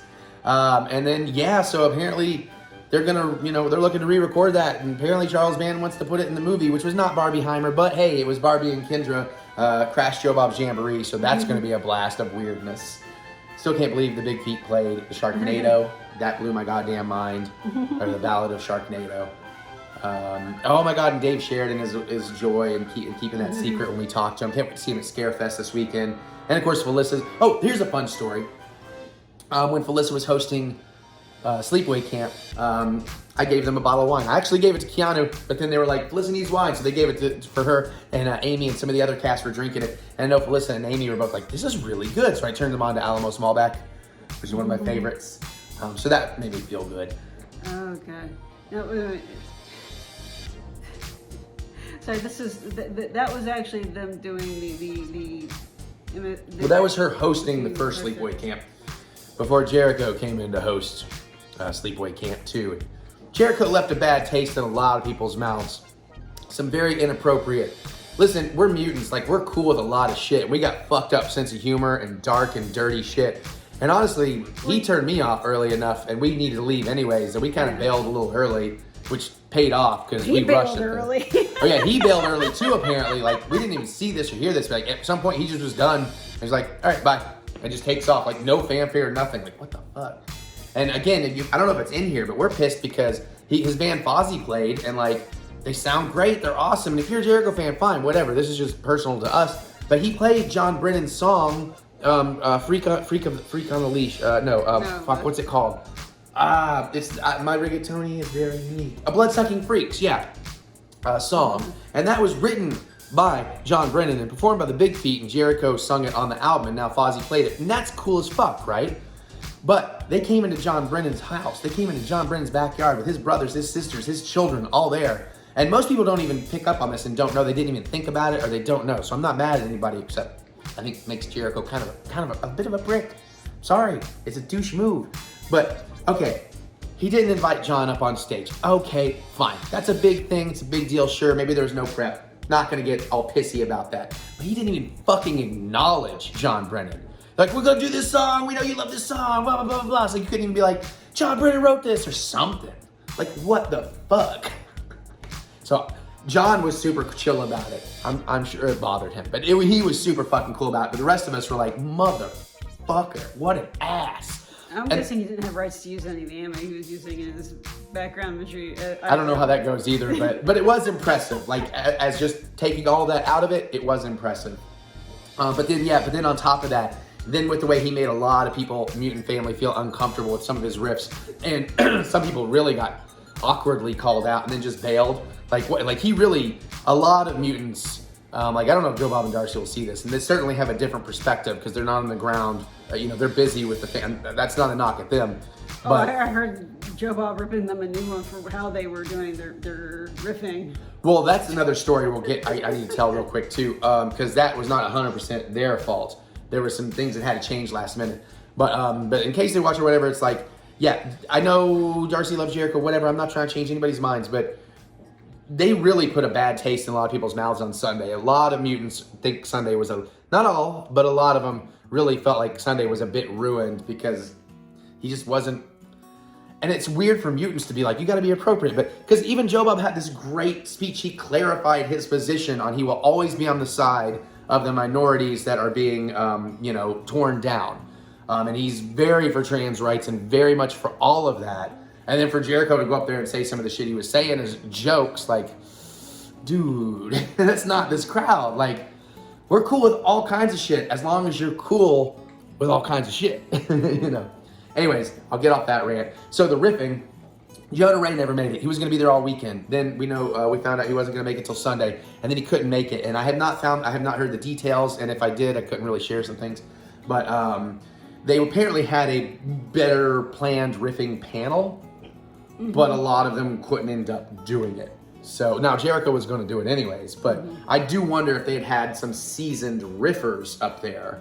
Because apparently Jericho just talked over the whole damn thing anyways. They did. But they're going to have some seasoned riffers, and that didn't come to be. So, but that's just where like shit happens behind the scenes. And shit happens behind the scenes. And this, honestly, we heard a lot of stuff leading up. We were worried it was going to be a little bit of a clusterfuck, but this ran super fucking smooth. And in that regard, it was one of the best jamborees they've done yet.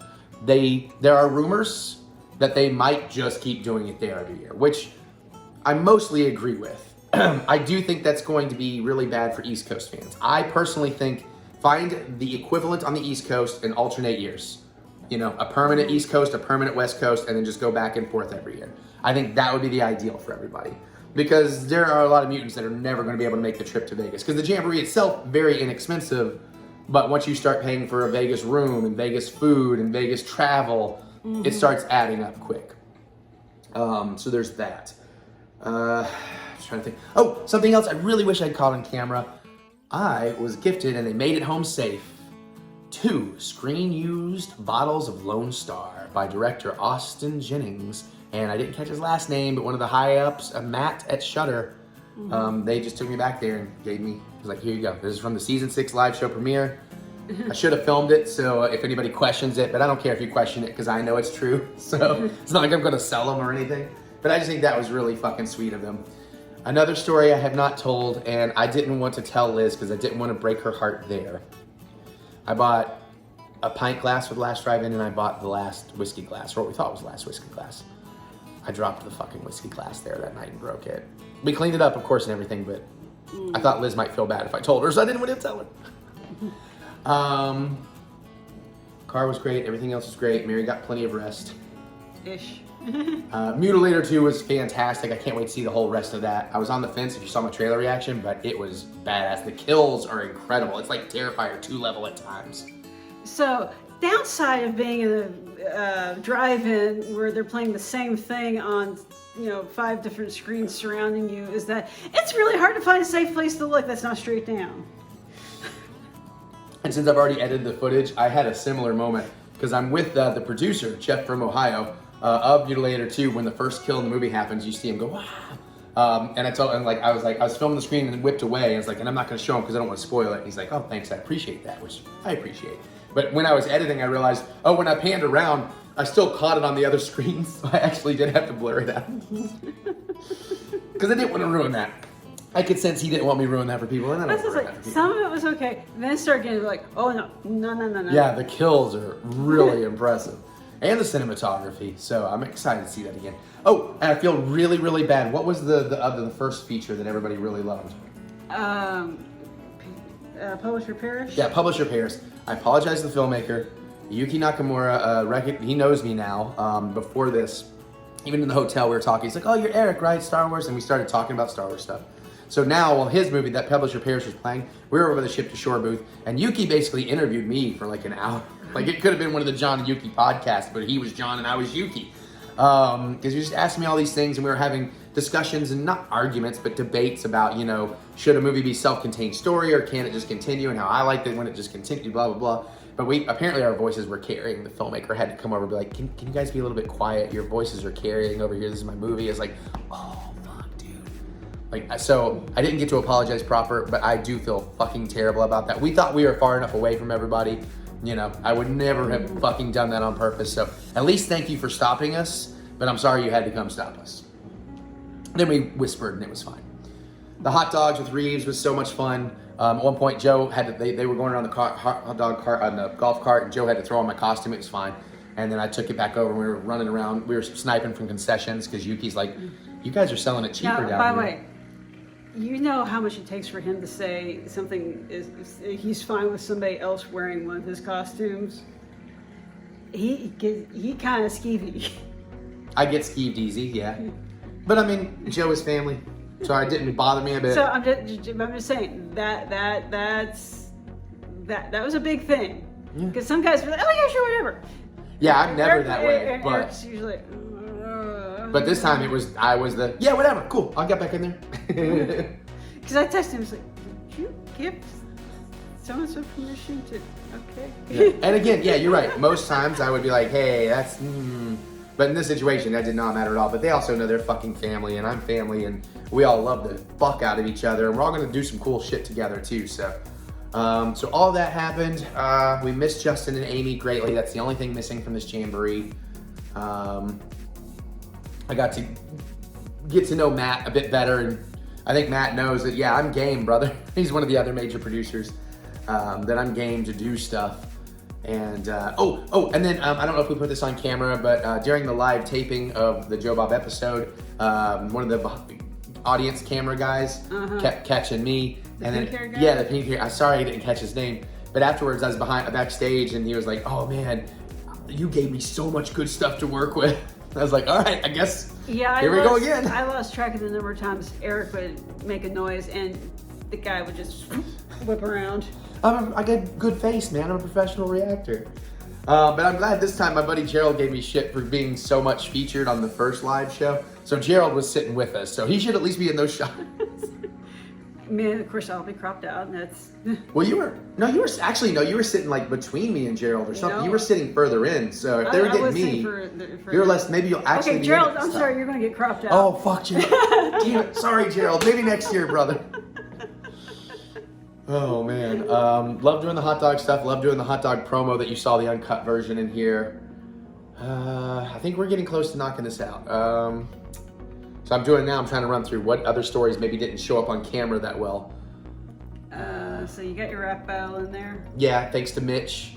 He's part of Gringo's crew, but Mitch is awesome. He made because I didn't film me doing it. Now I actually heard his rap thing from the car because I had the windows up, but I started hearing like that really repetitive beat, and I was like, I bet you they're doing that rap battle thing. So I rolled down the window and I listened to everybody. That first guy was a ringer, I think. Oh, absolutely. He's a cool dude too. He's like a reporter for I want to say he said like the LA Times or LA Weekly or something. He was just a cool fucking dude. So I'm glad I got to talk to him a little bit. But yeah, he's like, you're a little too good for this. Well, he was Childish Gambino's roommate, so.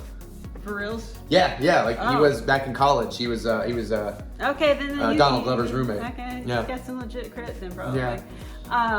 Then of course I heard yours and it exists because I wasn't expecting you to go up, but I knew there was a possibility. So that's as you kind of saw in here, it's like there was a will I won't I, and then they didn't need me, but then John had to vamp for time, so like we can use one more person, and nobody else was. So I was like, I guess I'll do it. Yeah. Now mind you, it's 90 degrees out in the freaking parking lot.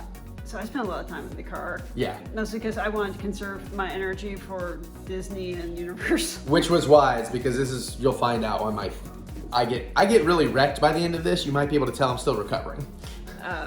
But unfortunately, I missed the whole Waffle House. Big Waffle House thing. Yeah. Luckily, we got most of it on camera. Have I watched? Yeah, I did watch. You showed me. In the Yeah, hotel. there's a little more too that you haven't seen yet. That now that I've had access to everything. Yeah. So, but yeah, I occasionally go out, talk to some people. I talk to Liv a bit, and Liz. Oh yeah, Liz Shack. Yeah. I was like Liv. Yeah, Liz. My sis Liz. I'm officially Liz. You're officially my sister. Joe, you're officially my brother. Just accept it. You are. I mean. Did you just call him Joe?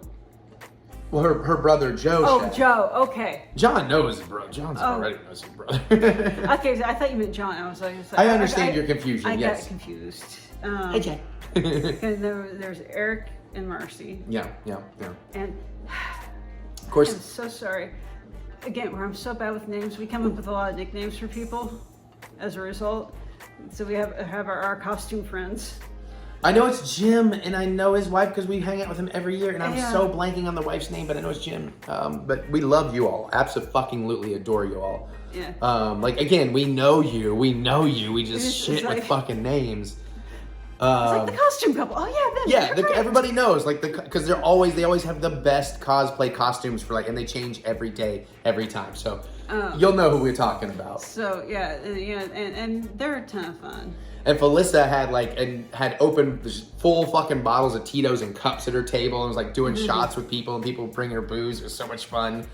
Met Ginger Lynn in the Ralph Garman shirt. We talked about that. And who's our local girl, the blonde? And Chad Mandy. I was gonna mention Chad, Mandy, and Kev. It was wonderful partying with them. You see them in the pit a bunch. Yeah. I got to hang out with Johnny from Texas, who's huge, awesome mutant. We bond over being projectionists back in the day. Fucking Bitey Jeff partying with him in the pit. I'm going with a lot of Twitter handles because I know those more. I got to see Mary and Ashley up at the tables. Was Kevin the one that drove? Yeah, Kevin did the driving. Is it Maggie? Is it Maggie? She runs one of the Mutant Fam. I'm sorry. I could look it up and be like, because maybe it was Kim. There were some Kims, there were some Maggies, but I love you. I know who you are. I will recognize you and be like, but I might be like, Maggie. What's your new names? I don't know. I'm so sorry. Oh my. Are you just gonna think, oh my god, I haven't seen you forever. How are you? Oh yeah. Just completely gloss over. And I'm sure a lot of people would do that to me too if I didn't make my name so prevalent, because my name gets said a lot, as you may start to notice. But yeah, so it was just a fan-fucking-tastic time as always, and it gets even cooler. There's still some amazing stuff coming up in the next couple of vlogs. I'm gonna tell you now. I'm not gonna tell you who, unless you follow my Twitter, then you might know, but. There's legitimately, I haven't seen the footage yet, so I'm pretty sure you can see it pretty well. But there's legitimately an absolute top tier A-list Hollywood cameo in the Universal Horror Nights vlog. It's kind of mind blowing. Yeah, I'm curious to see how good a shot you got. Yeah, I'm because I only got the barest.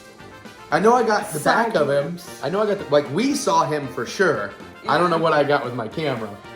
And we also got confirmation that yes, and they had an email that said, keep it discreet. So I was like, oh shit, we're right behind him. Anyways, we'll get to that.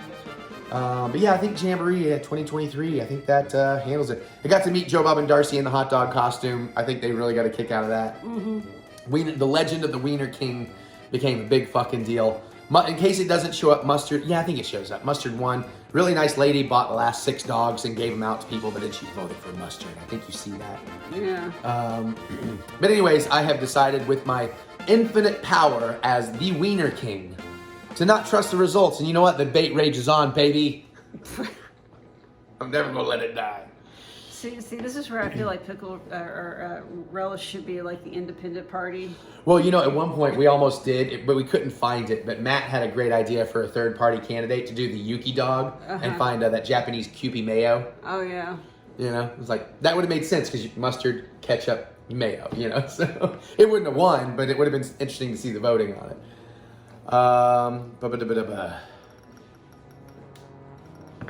Yeah, I think that's mostly it.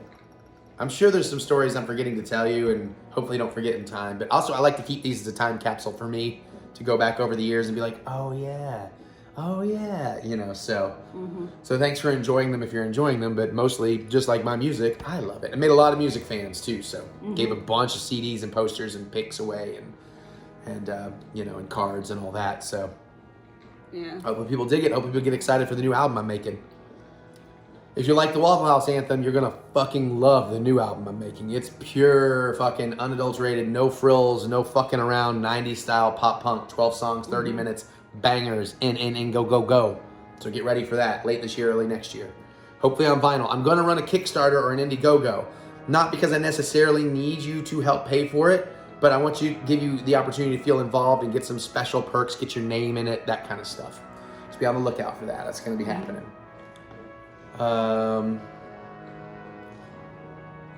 We good? I think We so, good, and I Chef? can't believe that Charles Band, did I say the part about Charles Band? Apparently, he loved the Waffle House anthem and wants to put it in the movie. I think you've probably said it 5 times. And the at this Big point. Feet want to record it regardless. The Big Feet were talking about recording it for the Joe Bob soundtrack, which is weird because it's not Cracker Barrel.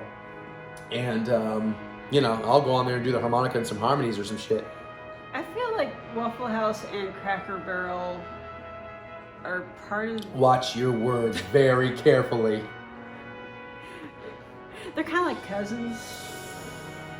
Okay, one's from the holler and one's from the city. Yeah. Yeah.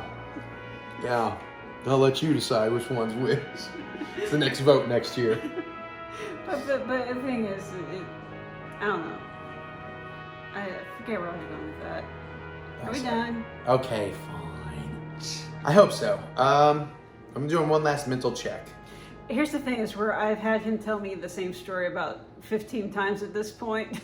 That's why I need her to be with me. I need that person. I can be like, Barry, this happened, holy shit. And then not only does he tell me about 15 times, I get to hear him tell it to other people God knows how many times. So I'm sitting here going like, I'm pretty sure we've already told this story. It gets hard. It gets hard, by the way. Just a little preview of some of the... Oh, you know what? We should one more story. Shipping. We should give a shipping story. And a booze reload story. Okay. Because I think it's a little bit in there, but maybe not a lot. So it took, when we wanted to reload the booze, we didn't want to go back to Walmart and get the same shit. And we had to try like 3 places and then finally go like a few miles out of the way and found an awesome place. Yeah, the first place we thought was a liquor store actually was just another, like a tiny casino. Yeah. Oh, yeah. Like a mini casino. Yeah. And we're like, oh, when it says spirits on the outside, they don't mean they actually sell. Okay. Right. And then we tried some gas stations, but we finally got there. We never had to refill the gas. I think we only used a quarter of a tank, roughly. Yeah. Which is weird because we paid for them to fill it all the way back up, so we probably overpaid. But well, the thing is, as much as I sat in that car running the AC, I am amazed we didn't go through more gas. yeah, I'm surprised too because I never sat in the car. I think I had like 15 minutes one night while I was waiting on you because you wanted to finish watching one of the shorts before going home. Yeah. That was one of the nights I definitely shouldn't have drove. So, and that was it. Like I never hung out in the car. That kind of blows my mind. I was sure I was a sweaty mess, but so were all of us. Fuck, I was in the hot dog costume, but I was just having too much fun, fucking bouncing around, like I do. But shipping. So, because we want to tell the shipping stories at each place. So, we did do one big ship. So I guess, did we do it the Saturday or did we do it the Sunday? It was the Saturday before it was on the booze run. No, it was the Sunday because they were gonna close. Right. Yeah. Right, that's right. Okay, so Sunday. They closed at like 3. 3. And it was a little after 2, and we were dicking around. I was like, you know what? I'm gonna go back to the bathroom for 10 minutes before we check out, just to be sure. Blah blah, so we can get ready to get on the plane. And then suddenly we realized, oh my God, it's 3. It's at 3. We gotta go. Holy shit! So we hustle. We check out. We get the car. Well, no, I guess we weren't checked out yet. Oh, we didn't check out till later. Okay, so we weren't checking out. But we hustle, we get to the car, and then we realized, I put it in the GPS, it's like, fuck, we didn't actually bring the bag of shit to ship. No, so, wait. Was this also the same day where you were dragging the cooler and it got caught? Yeah, no, that would have been Sunday. So we gotta tell that story too, because that was the last day. So. Are you sure that wasn't the same No, day? you're right. That was the same day. Okay, let's take it back a second. Okay, so, because that's what happened. Okay, so last story. All right, so this was Sunday. So we restocked on Sunday? No, we wouldn't have restocked on Sunday. We restocked on Saturday. I think we sent the shipment Saturday.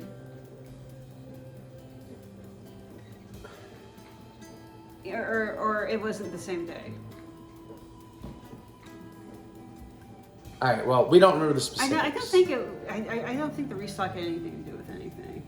Well, what I remember about the restock is then we had to get more ice, and we just stopped at the gas station that was right there. No, I'm mixing that in with the ship. Yes, you okay, are. the restock was on Saturday. So so we got that. Yeah. So then on Sunday, okay, yeah, we got it now. We got it. Okay, here we go. Here's the last story. So on Sunday, we realized, oh my God, we have like 30 minutes, and driving in Vegas, you don't know. And it's like, oh fuck. So we're hustling out to the car, and we're taking the path we do. We got the cooler rolling. Fucking wheel catches, and it turns over, and everything fucking spills out. It's one of those things where the path is also like a giant speed hump. Yeah. And you can see, there are places on there where you can tell multiple cars have bottomed out on this thing. Yeah. And he got the wheel stuck in one of the larger grooves. Just went, nothing broke, luckily. But Yeah. cars had to wait on us to pick up like everything.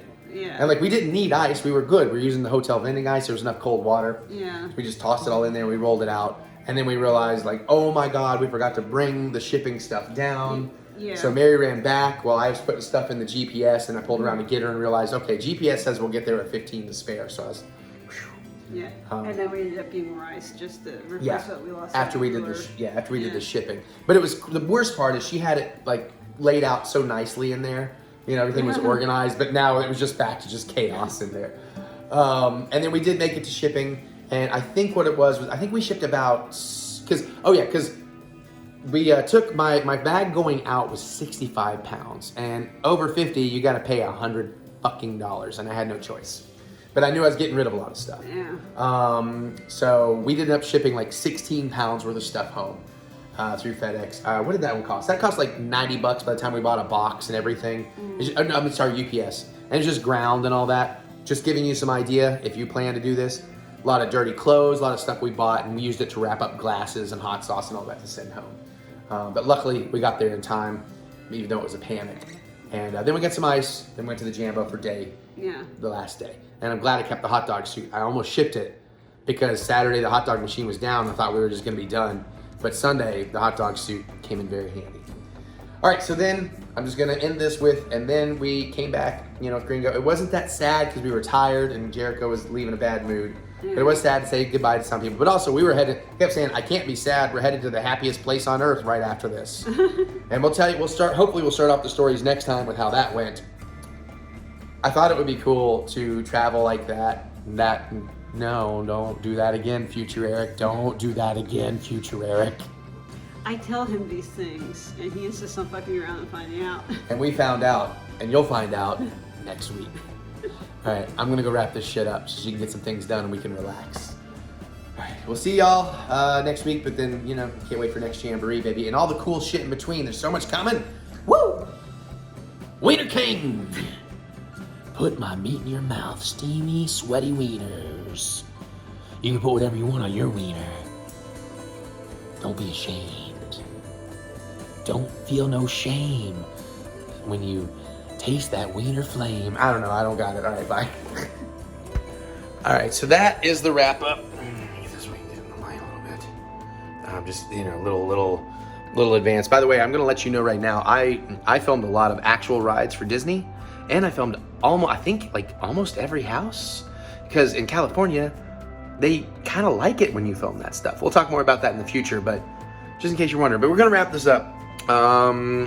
When am I filming this on? It's the Monday after we got back, so 16th October 2023. I should have said that in the beginning. But thank you. Hopefully you've enjoyed this. I know I did. I look forward to seeing this over and over in the future. And hopefully we'll get some cooler stuff. Still putting all kinds of stuff away, laundry and everything. And it's just a really good time, man. But thank you everybody for joining. I know these are kind of the special vlogs every year. Now next year we've decided if we go back, we're doing the Jamboree. And there's no way I'm not doing Horror Nights somehow. Besides, Horror Nights is a little less expensive than Disney. Of course, if I do Horror Nights, I'm like, let me get at least one day at Disney, like one Disney party. Thought is to go to Florida. We'll see how that works. But we aren't going to do it all in one run next time. If we have to do Horror Nights in Disney or whatever in earlier September and spread it out from the Jamboree, whatever. We're getting too old to do this much, despite my unlimited wells of energy. But anyways, Thank you, everybody. Can't wait. Comment below. What do you think? Were you at the Jamboree? Are you going to go? Did we put you on the fence about it? Like, if you're a mutant, man, come to the Jamboree. You will be loved. You will make friends. It's always new people every year, and it's just so wonderful to hear them be like, I was a little worried, I was a little timid, I was a little shy, but immediately I was so warmly embraced. It's like, yeah, that's what we do. It is a family. It's not just a convention. It's very different. It is something special, and everybody is welcome. But, you know, if you're an asshole, no one's gonna be mean to you. You will get shunned because we don't put up with bullshit either. We do take care of each other. But all right. Thank you, everybody. Comment below. Can't wait to hear what you have to say. Other than that, and click the thumbs up button. Give me the good old thumb of encouragement, as I do love to be encouraged.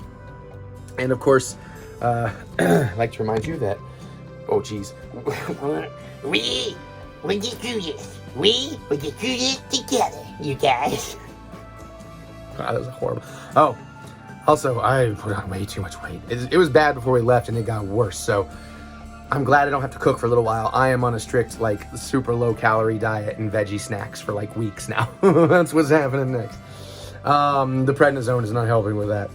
But thank you, everybody. Check out my music. Anywhere you listen to music, look up EricButts, especially on Spotify or iTunes. And check out Bandcamp for Waffle House this weekend. And, you know, because I do good stuff, apparently. I don't know why I never believed in myself. Now that people are believing me, it's making me feel really good. But, you know, check it out. Also, go to TheEricButts.com for all your funky butts fun. And, what else do I say? It's been a minute. Oh, more in the links in the description below. Just click that see more button to see more butts. All right, I got to get out of here. I want to finish this. I want to go unwind and, you know, get ready for more. Mary and I have another little anniversary tomorrow, and we're going to go see Dragon Ball Gods, Power of the Gods, whatever it is, whatever the re-release is. Beer's time. All right, love y'all. Thank you. See you soon.